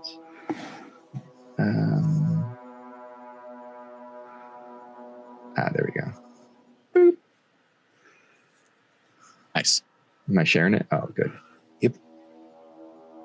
Can you make that bigger? Is that as big as you can get? You can look at the stream if it's a little easier. It shows it like full screen for me. Oh, great. So as this figure approaches, as it lurches down the steps and is aware of your presence, you notice the face of Mari Bloodpelt. You see bits of the tiefling's onyx horns from the shoulder. The face of the half-elf in his chest. This shattered being has pulled itself together. Behold, the Council of Seven.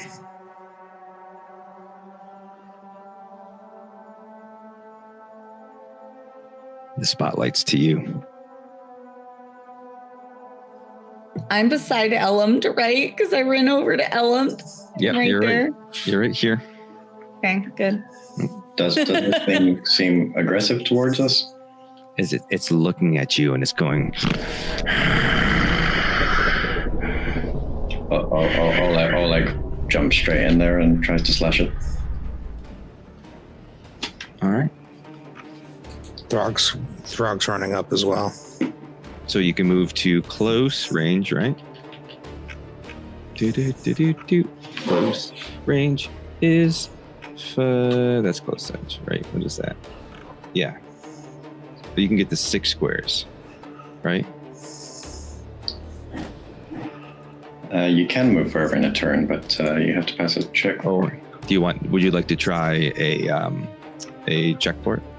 Agility? Yeah. All right.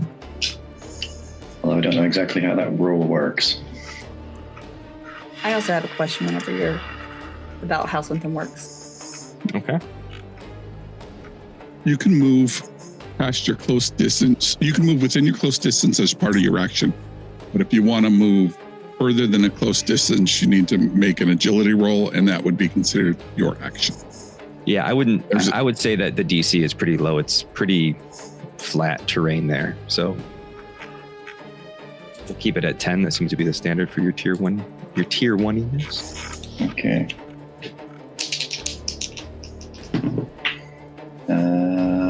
That would be not a 10. And with fear. Ooh, say that again? Not a 10 and with fear. Hold on, let me do that again.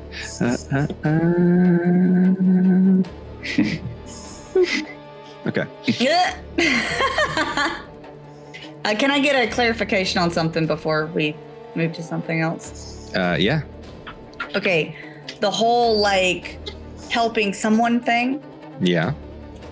How does that work again? So you can spend a hope to assist someone in an action. Depending on the action, you speak it narratively, and then if you spend a hope, you can give them advantage. So you can roll a 1d6, and they can add that to the roll. Okay, what's the group thing that you can do like once a session per person? Oh, a tag team up or tag team, yeah. Yeah. You can spend 3. You can spend 3. Yeah, 3 hope. Yep. For the person initiating. And then you both do an attack, and you take the higher of the 2 rolls or the better of the 2 rolls, and you both do succeed, kind of thing, or fail together. Yeah. So you would, if you both attacked, you would both roll an attack roll, and then you would choose which one you were going to take. And then if you chose one that was going to be successful, you would both roll an attack, and then you would add that together. Okay, so if someone else is like, oh, I'm going to attack, and they start attacking and be like, can I tag team? Like, is that like how it would happen in the game? Yeah, somebody has to, you can use it once per session. One person has to spend the 3. Usually like the person initiating it would spend it, but you could definitely negotiate that. Okay. And then you would, and again, it's not just for attacks, it's for a multitude of things. So it's just the action and then the result we'll talk through narratively. Gotcha. Okay. All right. So so you want to get to your 6 tiles. As you run up to attack this beast, you jump forward, you rush past Throg, and you catch yourself on this step here.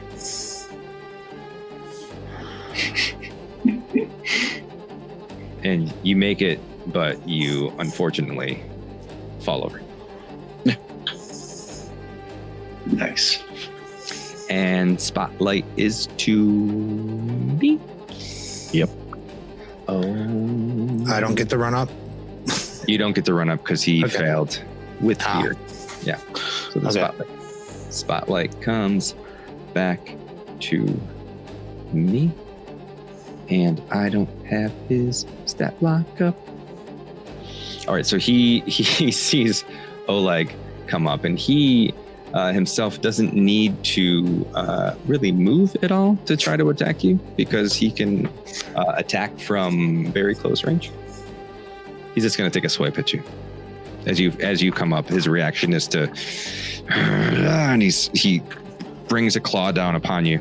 All right, so he swipes at you for a 16. So this is our first time doing combat, so we can take it step by step. I'm swiping at Oleg. Oleg, your evasion, does 16 beat your evasion? It does. My evasion is 10. All right, so as he swipes down, he is going to 1d20. Wow, okay. As he swims at you, he does 11 damage. Okay, I'm going to spend an armor point to knock that down from major damage to minor damage. Okay.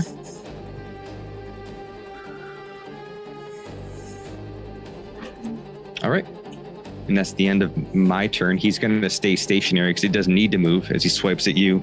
It's almost like a test swipe as you ran up and fell. He's like, it's very animalistic in his approach. He doesn't say any words. He just snarls at you as he hits you and kind of bounces back, waiting for the next strike.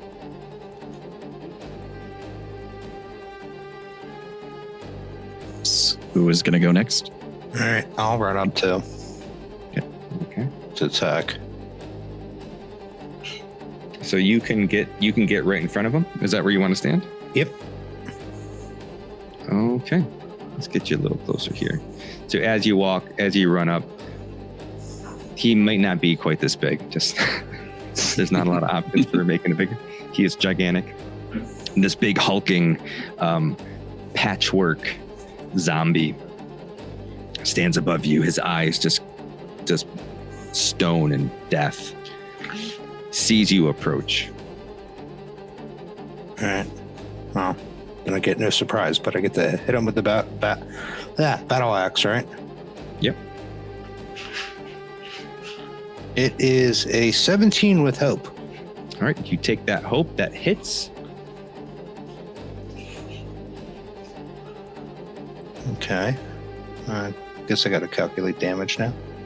You can just roll it, and I'll let you know what the threshold is. Seem right.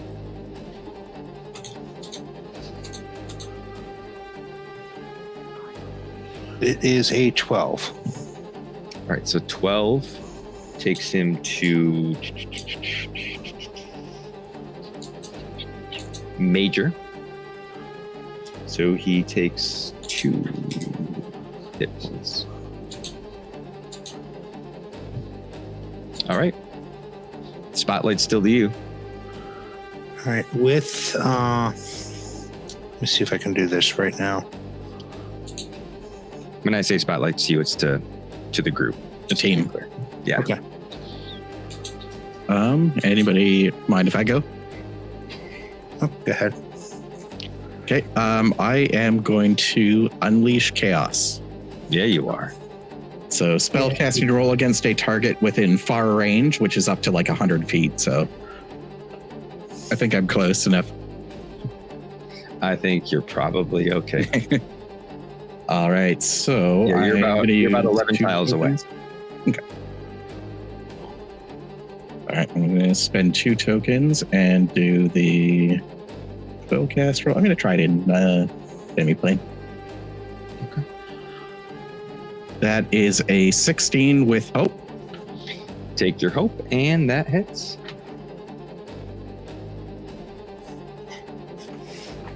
And that is 2d10 magic damage. It'll be lightning. So that is 13 magic damage. 13 magic damage is major damage. So that's 2 more hit points. Tell me how this happens. How do you launch this lightning? So my hands I'll hold up my hands and lightning will begin to arc between the two of them and then just grow larger and larger. I'm going to hold it close to my chest, push my hands out, and the lightning, basically a bolt of lightning will go towards it, hit it, and then just crackle all around it and kind of explode around him. As it's lurching over Throg after just being hit, it lets out a roar, and as it does it, this bolt of lightning hits it, and it's just frantically sort of swiping at nothing as this lightning is wrapping around it. And that was a success, so Spotlight is still yours. If it's okay, I would like, can I move within melee range of the creature? I think that's probably a little far. You're going to have to do a agility roll to get that far. You are currently 10 tiles away. It's about 50 feet. Okay, so I have a question. Yeah. If I do the agility roll, is that movement going to take up my action in D&D speak? There is no set amount of actions. It's just a movement. You can continue. The only thing you need to be aware of is that the more rolls you do, the more chance it is to come back to me. Okay. Yeah, if you fail your movement or roll it with fear, it goes to him before you can do your next Right. kind of thing. Okay, understood. Okay. I am gonna make the agility roll. Okay. I rolled a 16 with fear. Give me that fear. All right, so you make it as you roll down using your telekinesis pushing. You roll through. It's a bit of a bumpy ride. You come you come all the way through as you're clack, clack, clack, clack, clack, clack. In the surprise and the shock of it, as you get approaching this thing, it sees your approach because it's so loud, and it wails its head around at you. And in that shock of this monster's face in your face, you take a stress. Okay. I shall take a stress. And can I still cast a spell? You cannot because you rolled with fear. Okay, got you. I got you. So I'm going to spend a fear to bring this guy into play. Oh, that's fun. Great, thanks. So this other stony figure moves to the top of the stairs. Can you zoom in on that one? Okay, cool. Cool. I don't like this. I spent my fear on that. I will spend another fear to keep him active, and he is going to perform his tormented scream. He's going to mark a stress to cause all the PCs within far range to make a presence roll, DC of 13. If you fail, you lose a hope, and I gain a fear for each failure. Targets who succeed must mark a stress. So roll. If you fail your roll, you lose. Within far range, right? Right. If you roll, you lose a hope, and if you succeed, you mark a stress. And I mark a stress. And while we're doing this, I just want to say, so excited about this whole thing. I told Hal about it today. I found it. I didn't know that they had like playable, markable stat blocks in the back of. I was copying things out of the book. Fantastic. What did we need to roll again? You need to roll a presence roll with a DC of 13. Question. What happens if I get a critical success? Oh my goodness. Success too! You both. I would also like to announce that I too got a critical success. Wow! Kidding! All right, which rolls are we doing here? Oh, we're only accepting critical successes at this point. Okay. Well, then critical success. No. Is this a presence roll? You were doing a presence roll, DC of 13. For those of you who were successful, so critical success means you gain a hope and you mark off a stress. You can clear a stress. But because you gain a stress if you succeed, you do nothing. You just gain a hope. Yeah. So take your I failed, so I lose. Yeah, I lost the hope, so you take a fear. You lose a hope. I got a 9 with hope. I also got an 8. Wow, look at all that fear. So the three of you, the non-critical folk, you all lose a hope, and I already did 1, 2, 3 fear. On a critical success, you negate any detrimental effects to yourself. Okay, so don't worry, don't negate the stress. If you have stress, you can clear it. I don't know if any of you do. Oh, Ellen does. Yeah, I did. Who else was it that got a critical success? Me, Ekko, and who? Goldie. Okay, I got you. I thought so, but I want to make sure. All right, that's the end of my turn. Spotlight's back to you all. I'm gonna attack. Okay. Only because I'm right here, he's right here. It seems appropriate. Yeah, he's trying to kill you. Why not? Yeah. No one's helping Oleg, just laying on the ground back there. I kind of am, but I can't do anything yet. Okay. You're helping him by protecting him. I got you. Yeah. Standing in front of him with a shield.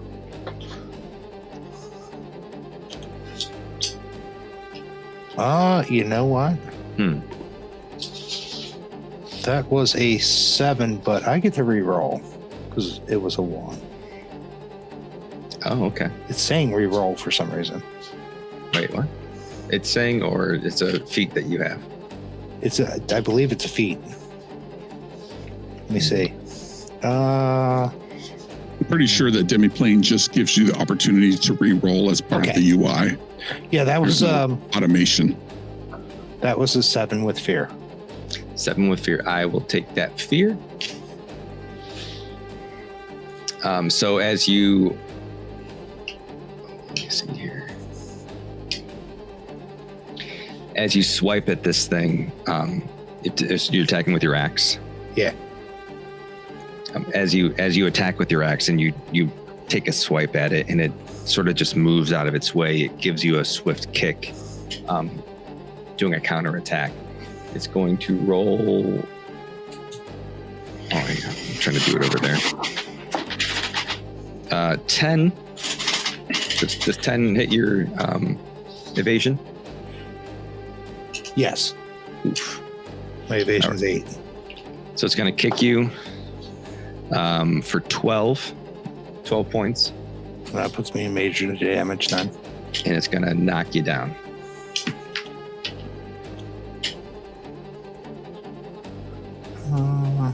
Okay. So that was a result of your roll and his attack. I'm going to spend a fear to. He's going to, feeling a little bit like everyone's coming at him, he's going to jump to the other side, to the open way, but still look back. I love when it shakes when I drop it. All right, Spotlight's back to you. Ekko hasn't been yet. Either his Halm. I was about to say, can I see this guy coming in from the side. He's obviously a bad guy, right? Like made of stone. He's snarling. Sort of walking very similarly. They're very similar in appearance. I do not want it to get closer to me. But so who's to tell? I am. What? Who's to tell if it's a bad guy? I mean, is it telling me that it's a bad guy, right? I can perceive it that way. I'm seeing a big dude hopping around and this little guy coming in. I think I'm just gonna move down the, by the way, I am flying. Ekko's flying because I started flying whenever I went to Ellum to try to see if I was gonna lift Ellum up, and I never stopped flying. All right, so I want to just kind of move away from it. So like, I'm not trying to move farther than whatever my movement would be within this action. So I'm just going to kind of move along the path, kind of where I am. I don't want to go up or down. I just want to walk along this to way? the edges. Yeah. How far you want to go? Just to the 6th? Yeah, just to the, there's fine right there. The 5.5 tiles. Yes, is perfect. So we are going to use Vicious Entangle on the guy that's trying to hop away from people. This guy? Okay. Yeah, because I don't want him to hop away from people. I want the people to be able to stay next to him. So I'm going to go ahead and do that to allow people to get close and him not leave again.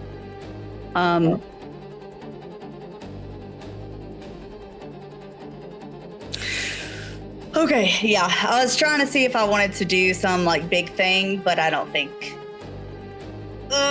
Okay, Okay, clarification. If I did the whole, like, I want to do a move thing, would this allow the people that are in melee to move to him to do stuff as I hold him? So you're doing Vicious Entangle to hold him. That's going to be a spellcast roll. Correct. You will hold him until he uses me. I'd have to use a fear to clear the condition of restraint. So if you did that, if you were successful, the spotlight would still be with you, so people could attack. Okay, I meant, well, okay. So I'll remove my hope, and then I will roll. Unless if what you're asking was, can you spend 3 hope to do a tag team working? Yes, your Vicious I'm assuming Entangle? I would spend 4 hope. I'm assuming because of the Vicious Entangle. Well, I would say that. Oh wait, sorry. That's a success. Never mind. I'm not using the hope for that. That's for the additional thing. If there's someone next to it, ignore that. Yeah. So. But yes. So. Just if you want to do a tag team roll with the spell, you can. Somebody would have to do it with you, and then you'd have to tell me how this works. Because the goal of the tag team is to make it to where he can't get away from people. So I was hoping that like people could move in to attack, like as I'm like, all right, go now, and I like attack, and entangle him. Who would like to do it? Who would like to tag team with you with Ekko? I'll do it. All right, here's Halm. I think as Ekko's getting ready, Hal ducks into the shadows, and I want to mark a stress and use Shadow Step. Okay. To appear in his shadow. And as I appear cloaked. And then as she casts her spell, I'm going to stab him with my rapier. Here? Oh, that's cool. That's a little too close, huh? I'm trying to put under him. You're in a shadow. You just wanted to see the bounce again. Boom. Yeah, right. All right, so you shadow step, you spend a hope, you disappear in the shadow here, you come up right beside this big hulking beast. So I need spend 3 hope for Ekko. I need, so you're both going to do attack rolls. So you do a spell casting roll, Halm will do an attack roll, and you 2 can pick which one you like the best. Cool. Well, mine is an 11 it's a 13 with fear. So Okay, 13 that. with fear. It is higher than mine. What's yours? It is a 1, 2, 3, 4, 5, 6, 7, 8 with hope. Oh, I spend a prayer dice to give you a +4 to your hope roll. You said it was 7? 1, 2, 3, 4, 5, 6, 7, 8, 9, 10. Sorry. My math. I didn't count the my +3 on the hope dice. That's 3 and a 2. Okay, so +1 +4. So if Oleg uses a prayer die to give you +4, that takes you to 14, right? With hope. With hope, that would be enough. Yeah. That would hit that difficulty of 13. So, do you guys want to do that? Yeah. All right, explain to me Yes. how you're going to do it. All right, so Ekko calls out, "Get ready!" and does that. I didn't do it in his voice. Hold on, I don't know how to do stressed out and telling people that they need to attack in Ekko's voice. Hold on. This will be No, I can't do it. Hold on. Get ready. And there are vines and roots that split the stones beneath and start wrapping around the legs and up the torso and around the extra appendages and just kind of like holds it in place for my thing. And then Hal will appear in this person's shadow, and he will probably whisper to him and say, "I am not cleaning the office again," and he will stab him in the side. So as these vines wrap up this monster, and this Qatari panther appears in the shadows and starts stabbing make your attack rolls. Damage rolls, you mean? Damage rolls. I'm sorry. Yes, thank you. All right, I get a sneak is a attack on this because I'm low. 4. 1, 2, 3, 4, 5, 6, 7. 4 plus 7. Is that with your sneak attack? Yes. Oh, Okay. yes. D8 plus C6. Yes. Okay, so 11 takes it to major damage. So that's another, I'm looking at the wrong thing, but it's still. So you mark another 2 stress. You both get that, not stress, hit points. You both take a hope from that. And the spotlight is still with you. If it's okay, I'd like Oleg to stand up and move into attack. If it's okay with everybody, can I get off the ground? Yeah. Oleg pops up. And you want to move to attack?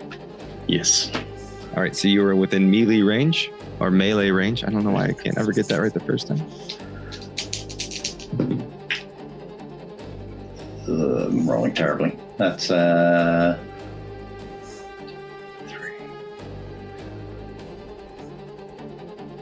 That's a 7 with hope. 7 with hope. Oh boy, what just happened? Oh. Sorry, I just realized that I have a thing. So that does not hit. My bookmarks bar messed up my thing here. So that doesn't hit. I'm sorry, you said with hope?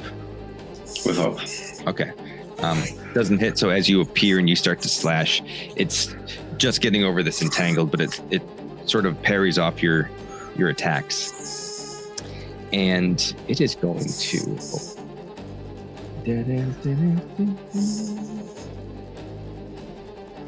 upset about this Qatari appearing in its shadow and striking it. It's going to turn its attention to Halm. Can I hit more than one person with this? What range? Oh, I'm sorry. I actually... Wow. Okay. I missed a feature. Whenever this adversary takes major or greater, they mark an additional HP. But he's still kicking. So what range are Hal and Oleg in from me? From you?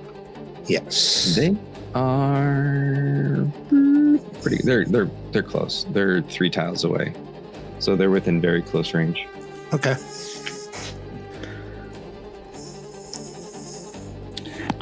So he's going to strike out at Halm with an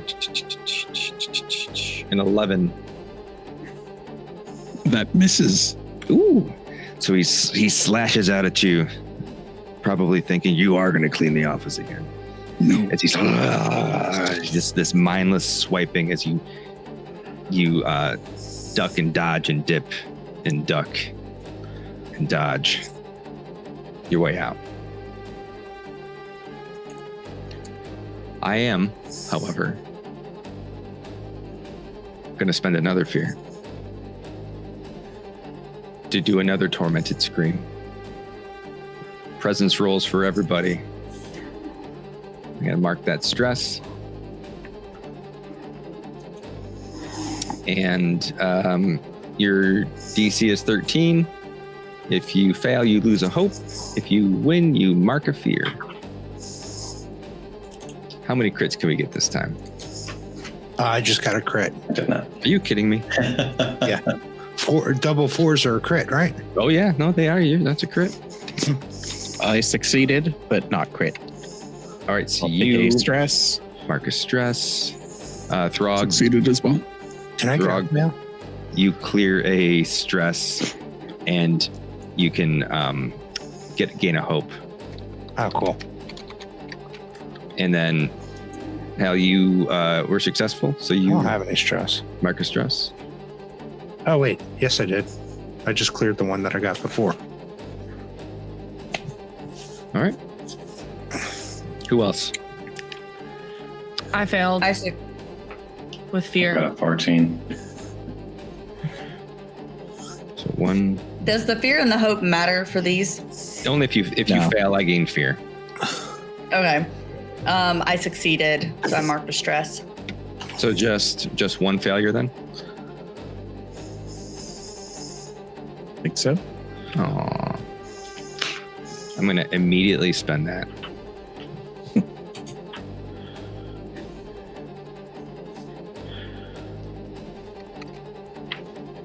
And activate this guy. Oh.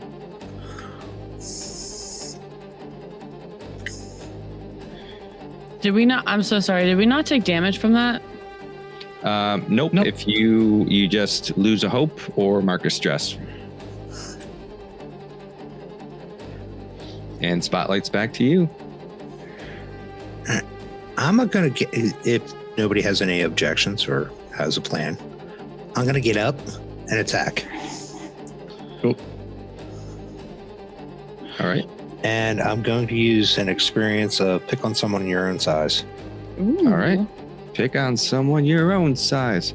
Prepare yourself, says Fargrim. Hey, Fargrim, what's up? All right. You're. All right. Oh, actually, it looks like you're attacking Oleg, but. Blah, blah, blah, blah, blah. Plus 2. Tell me what you got. That would be a 19 with hope. Ooh, 19 definitely hits. Take the hope. And now my damage is...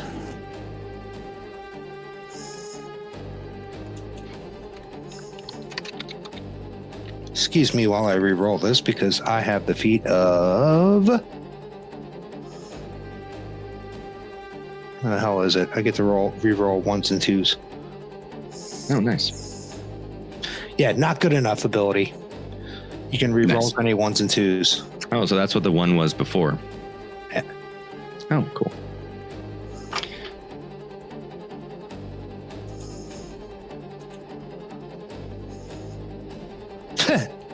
It doesn't matter. Oh, wait. Nope, got the same thing. 5 damage. 5 damage is still minor damage. Oh. How would you like to do this? Next. I would like to push himself off. Or like he pushes himself off the ground. And he just snorts like any other wild orc would. His eyes go from that friendly pink light to that red light.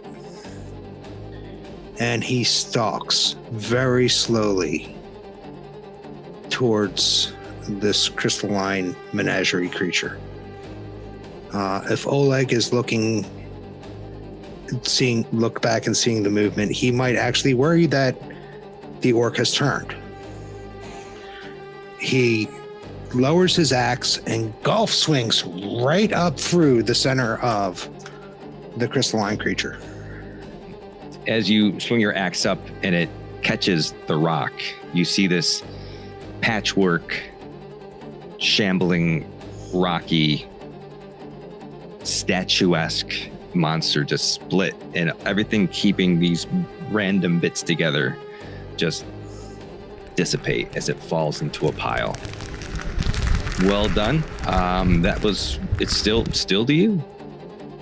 I am going to... Those other things, the zombie statues, they're still up. No, they're still up. Yep. I'm going to turn towards them, but I will let somebody else attack them first. Anybody have anything? I think you do, Taylor. All right, I'm going to mark a stress to get my Unleash Chaos back. All right. And the same thing against the one that's closest to me. This guy over here? Yep. Oh, I'm sorry. You see that? Yep. And then I will also... I'm going to also channel Raw Power Oh no, not Channel of Fire. Where is it? Elementalist. I can add my lightning to either boost my attack or my damage. Okay. I'm gonna boost the damage and hope I hit. So I'll spend that hope for that. We'll roll.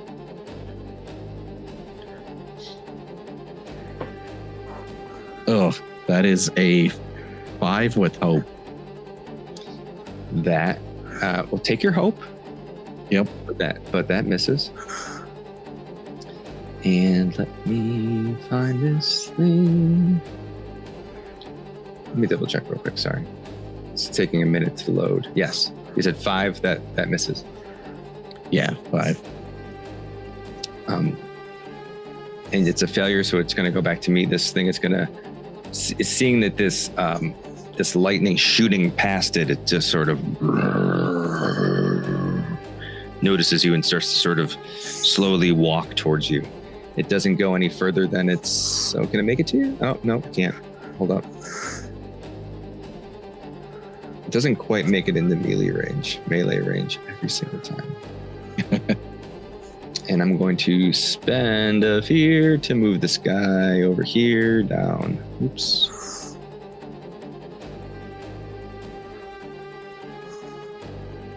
He's going to come all the way down to the bottom here. All right. And spotlights to you. Can I add, how far away am I from that dude? From this one here? Yes.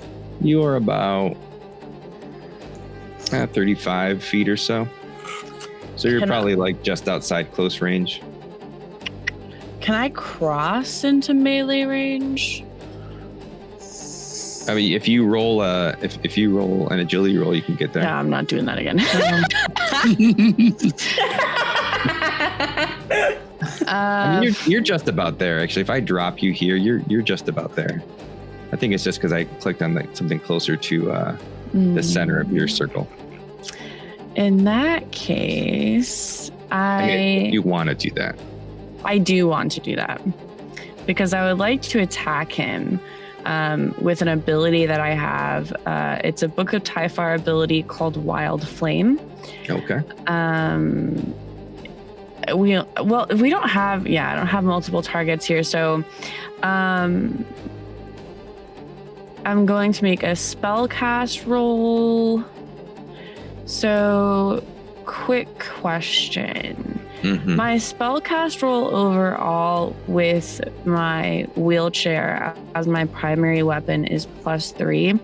But under this ability, it says my spellcast roll is +2 for this. Is that so? That's weird. So what it is that when you're attacking with your arcane frame, yeah, it gives you +1 to attack rolls. So if you're using your wheelchair as a weapon to attack, you get an additional +1 to your spell casting modifier. So that's where that 3 comes from. But if you're just making a spell cast, if you're just casting a spell separate, you only get your. Okay. Yeah. That makes sense. Okay, cool. Okay. I will make a spellcast roll with my natural thingamajig. Okay. I rolled an 8 with hope. An 8 is enough. Is it? It is. Roll your damage. All right. So you're going to have to mark a stress. Wait. Target succeed against it. Wait, I'm confused. I think I have to mark a stress. But it's weird. It says targets you succeed against take 2d6 magic damage and must mark a stress. Oh, so you do as so you do mark a stress. Okay. So I'm gonna roll I'm gonna mark a stress because you succeeded, and let me know what the damage is gonna be. Yep. I'm confused. Don't be confused. 2d6. So it was a 10. Yeah, it was a 10 damage total.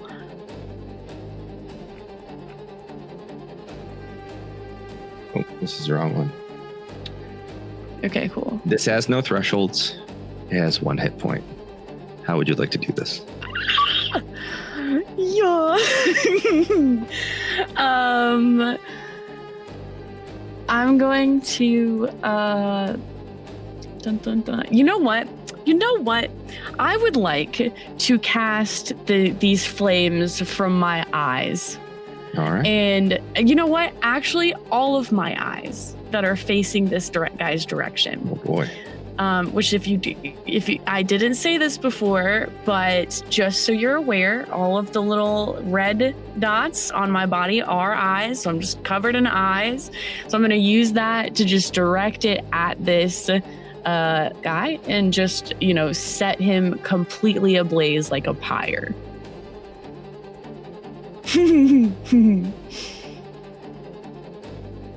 Nice. That's awesome. fun. Bam. There. So as this flame shoots out of all of your various eyes, even them on your hands, as flames just envelop this slow-moving stone structure, it just burns, and as it crisps and blackens, you see chunks begin to fall its jaw until it just crumbles into a pile. Cool. You did. Boom. He did. You did. All right, you guys are killing it. One left. How far away am I from this creature? You are. You are about. Oh, yeah, you can get there. Okay. I would like to move up.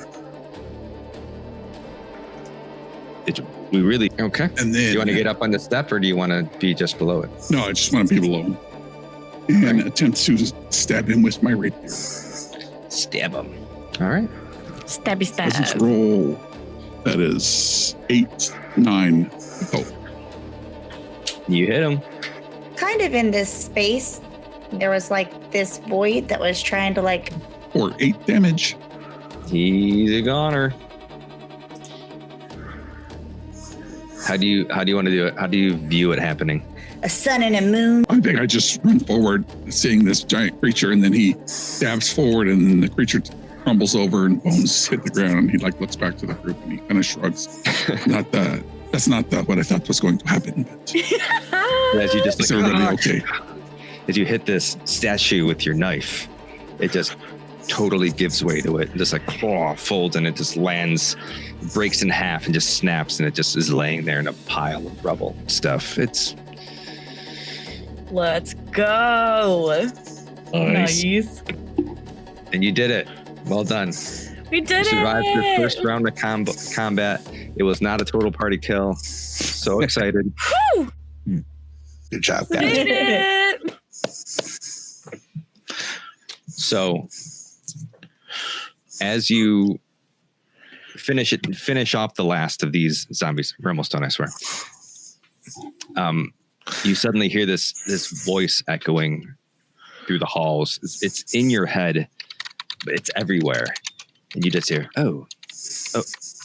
okay, well, how about this? And you just have this rush of white light, windy, spiraling around you.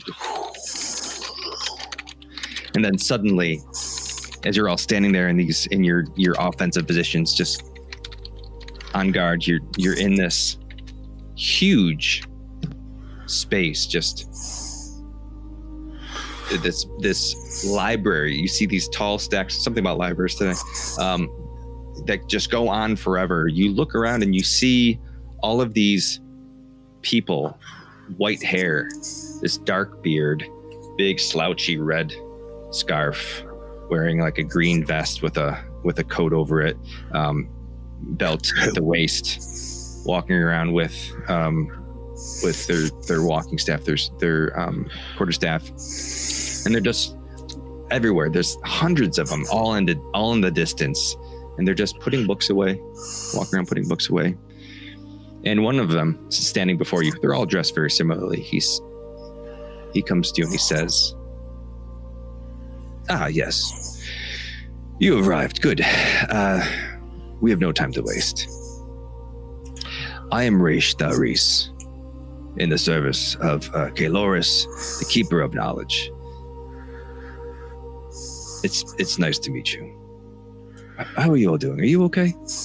This is a much younger looking person than the one that you encountered in the council hall earlier.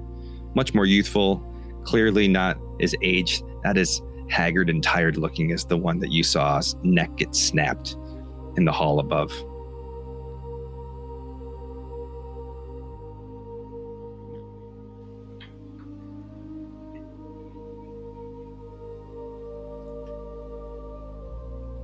You have That is so confusing. I think I could away to this new place.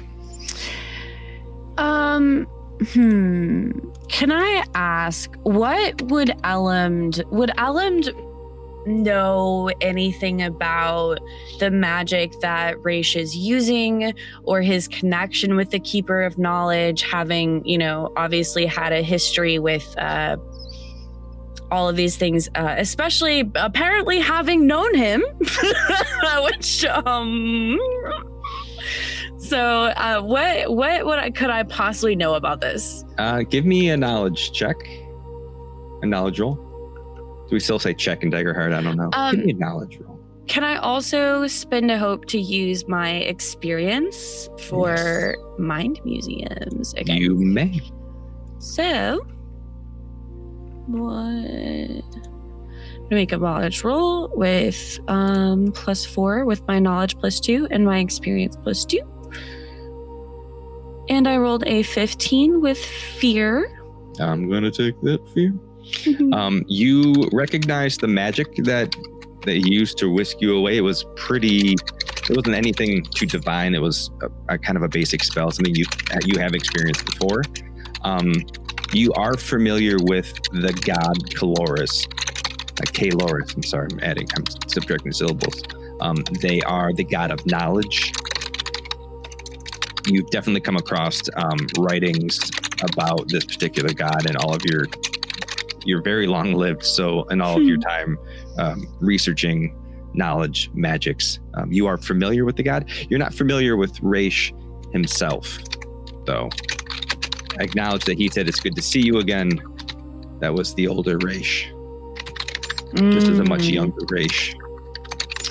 Ah, okay, I understand.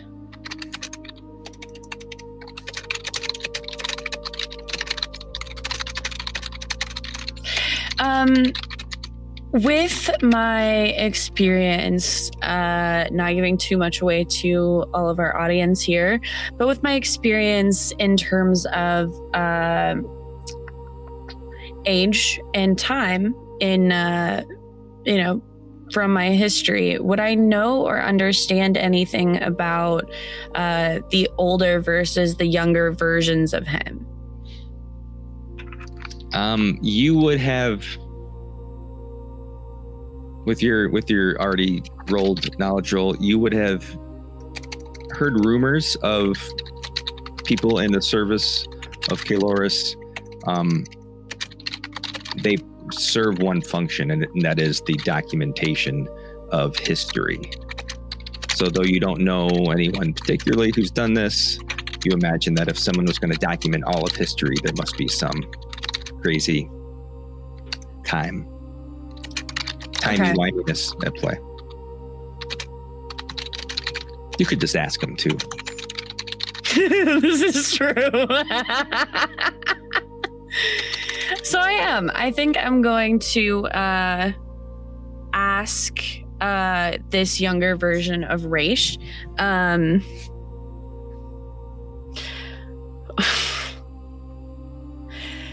You are young, but the previous version of you was old and claimed to have encountered me before. How can this be? I get it. It's confusing. And also, bless you for calling me young. I do appreciate it. Yeah, so I'm meeting you now. Hi, I'm Raish. What's your name? I am Elmd. Elmd. It's a pleasure to meet you. Now we've met. The person who you spoke to earlier is me, but in a very, very distant future. Look around. These are all me. Time flows differently for me in the service of Keloris. I have to go out and attempt to document all of Arendor's history. I've been to the Dawnfire and, well, not quite through the Dawnfire yet. These are all different versions of me at some point in time in my timeline, but I jump around. It's never linear. So I've met you now. We've had a conversation. The future me, I realize didn't end well for him, but the future me had already had this experience. So I hope that clears this up a little bit. So when Keloris calls, I answer, no matter what the time is, the past, the present, or the far-off future. That's why you see me now, and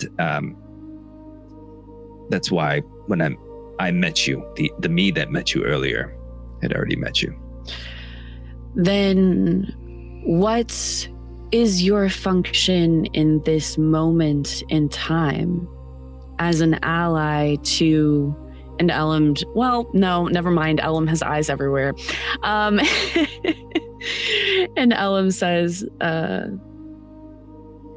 in this moment in time, to all of us, what service has brought us together? Well, that is an excellent question. You are quite astute, aren't you?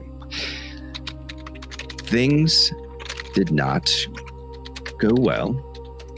I think we can all agree. The gods chose some champions. Those champions are all dead. You have been marked.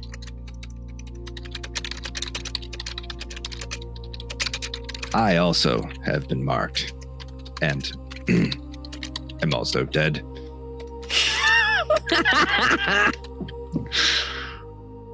So my job now is to pick up where my older self left off and lead the champions to hopefully stop the Shattered One.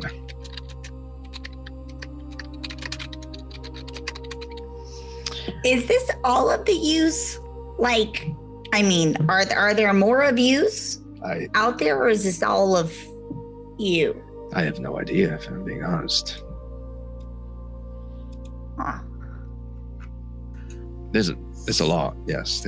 I come and log my books and move back out, and log my books and move back out. But don't worry, Keloris has allowed me to maintain continuity with you, so you won't have to reintroduce yourselves. Throg's just standing over there, as soon as the white light hit him and cleared, he's ready for another fight, because that's what happened last time. Then he just looks around and sees a bunch of librarians, and he's half disappointed, and he puts his axe away. Don't worry, there'll be plenty of time to fight later. So I'm a little troubled because you have been chosen, but because of how the ritual went, you were marked. I don't know by whom you were marked. You weren't chosen by anyone ahead of time.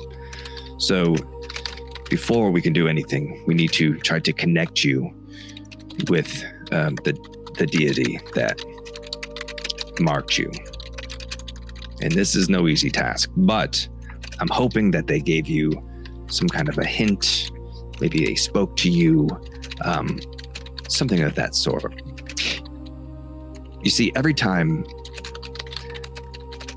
a divine being enters a plane of existence for the first time, it leaves a spark, a scar, if you will. Are you familiar with Vrelith? star fell. Bluey. Well, when the star fell, the one that brought us the Shattered God, that area is referred to as the scar. Aptly so. That's where a divine being struck the ground. There's a scar there. All of the gods have left a scar on the earth somewhere, but in a much minor form. What we need to do is get each of you to the spark, the scar of your god, connect you to that divinity so you may wield its power against the Shattered One. So, which scar is the closest to where we are now? Well, we really should be asking, what did the gods tell you?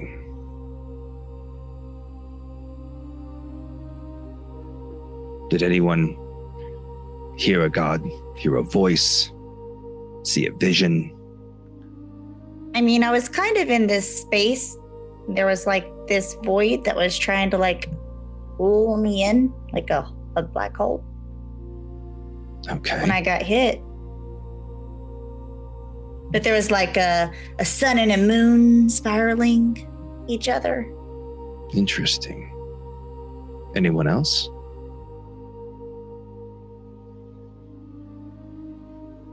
I slowly kind of raise my hand and what are gods? Oh, they're celestial beings who come to planes and pretend they own stuff. It's all-powerful beings that use us as playthings.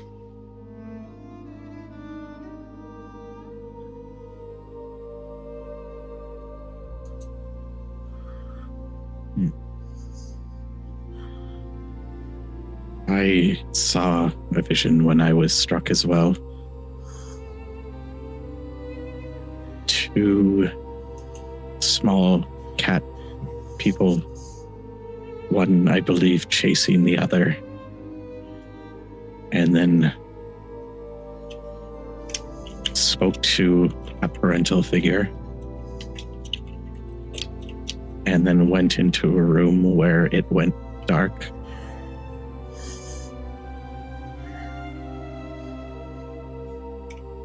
All right, so two small cat people. Any sort of landmarks around it? Were you in a forest? Were you in a village? Can't remember. Was it a forest? Maybe a city? Or Oleg, I can't remember. Oh, hell, I think you're muted. Whose memory is this? Because I wrote them all down. This is Dar. Dar's memory, yeah. So what I wrote down is silhouettes of people moving around an altar with someone. No, that on was it. the one I gave to somebody else. Oh, what you see. Okay. Yeah, I don't think you, it didn't say specifically where it was. Okay. Yeah, I can describe it for you. So Dar saw a vision of two young Qatari running through a plain, dipping into a forest, coming up to a tree house, and one of them calling, hey, Mom, he won't leave me alone. And there's a woman who says, hey, don't worry, hon. He'll never be able to catch you. You're too big. And they run into the house. I didn't completely understand something about sun dipping through spires of Lunessra as the moon comes out, seeing a dark figure clinging onto one of the spires and watching, the sun of his life descend as the moon comes up, and then jumping to the next spire and running into the darkness.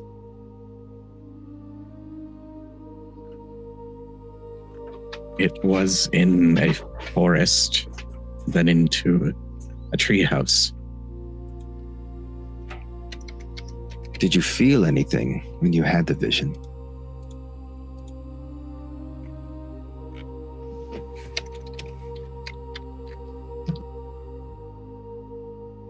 I felt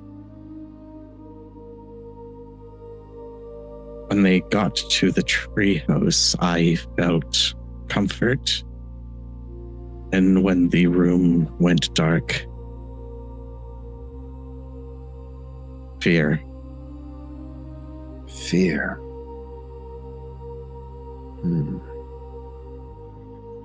Where does fear live? We'll put a pin in that for now. Anyone else have anything else? Physical location. We have space. We have suns and moons. Well, I'm not too sure, but when I was in whatever that was, there was a golden light that flashed and hit me in the eyes and lost my vision momentarily, but that is what I saw. And then we were here. And what did you see?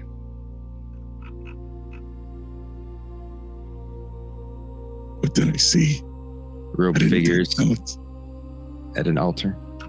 Sage, you saved him. I got you. You saw dark figures that you couldn't make out any features of, and just the silhouettes of people. They're moving around an altar where someone is on it. Someone moves up, one of the silhouettes, the shadows, moves up toward the altar, draws a weapon, lifts it, and the vision cuts out. An altar. Interesting. There's plenty of altars, but the hooded figures remind me of this cult devoted to Nixarath that we've been encountering quite a bit. Perhaps the Emberhold. The Ashspire Mountains. Anyone else? Throg will look around and say, I woke up sitting next to a tree in the woods. What kind of tree?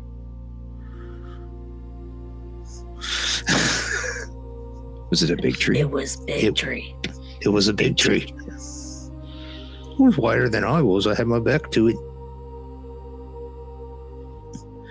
It definitely sounds like Ragos. Anyone else?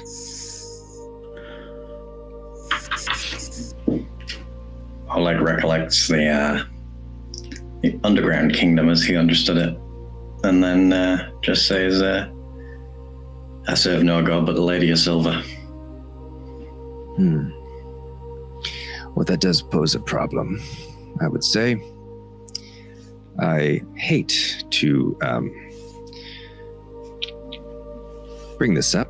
I fear your Lady of Silver may have abandoned us. As the gods woke and they chose the champions, the shattered gods stirred and began to claim allies. I believe you met his general, Nixarath. Unfortunately, there had been safeguards put in place that kept Nixarath in another plane. An ancient ritual from a family long ago bound him between planes. It was tied to the Vale Moon. This is the eclipse that happens now. It just happened maybe 6 months ago. It's not scheduled to happen for another 4 years yet. Here we are. It's happening right above our heads. The moons aligned on their own. I fear that Lua has sided with the Shattered God. We lost the light. Atheris' tether to this world was severed. That makes sense. Did you see what stabbed Isolde Greymar? A pale elf, corpse-like. Yeah? She is a shadow elf who died underneath the shadow of a portal. The god Nazara has also abandoned us. And the portal that brought forth that monster could only have been made with, the vortex, I should say, can only be made with a portal. Last I heard, part of it was lying at the bottom of the sea. So I fear Raziel has also abandoned us. So pick any other gods. Okay, who's next?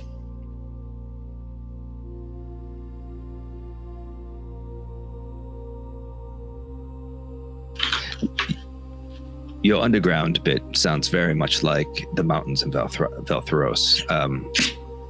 The orcs had a kingdom that was mostly underground. I would suggest we check there. Regos is another option for your trees. There is a very dense, old, ancient forest to the northern parts, just past the peaks. The young Qatari sounds like it could be Carthala, the capital. Though the fear, that is interesting.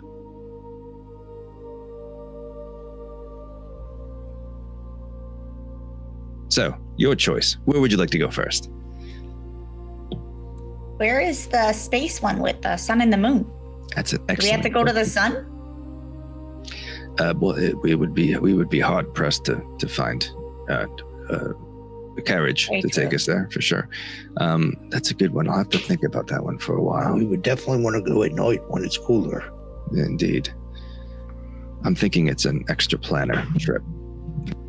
Maybe to the glade.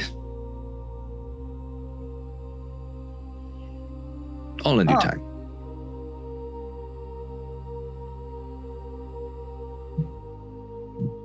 Dar, is it? He looks at Dar. Yes. You were touched by something.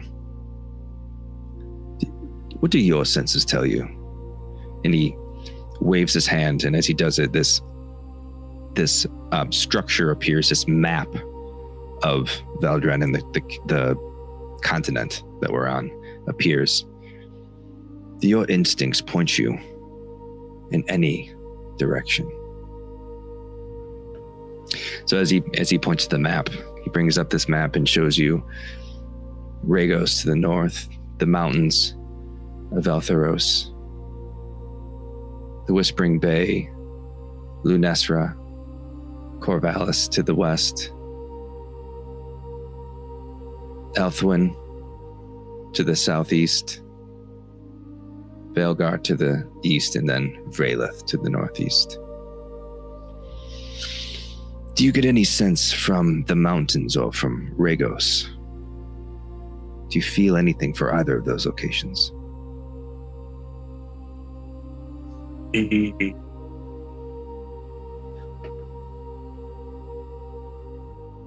Mountains, for some reason. I suspected as much. All right then. If you would all care to join, I suggest that we make for the old underground kingdoms of the orcs. I mean, sure, I'd totally be cool doing that. But could we look at these books real quick and see maybe what books we might need to bring with us? The council approved. They're dead.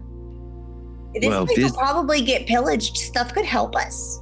Well, this is the Celestial Library. This is the realm of Kiloris.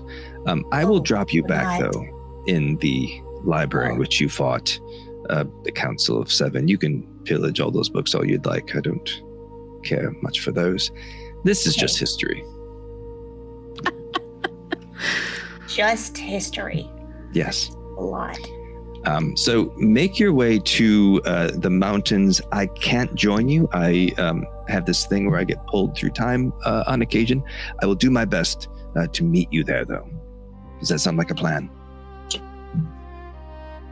Well, sure. You might go there right now, and then we're already there. Well, yes, it will be a fraction of an instant for me. All right, I will see you there. And he waves his hand, and you're all this whisked away, and you end up right back in the library from which you fought all of those monsters. The books are still on the wall. The relics are all still there. You have been charged with finding your way to the mountains in the center of Valtheros. And that's where we'll stop. Just one last thing before then. Oleg looks at Ekko and says, Night Commander's going to kill me when I tell her I followed the butterfly. Butterflies only have like 5 wings. There's 3. Follow the butterfly. All right, that's it.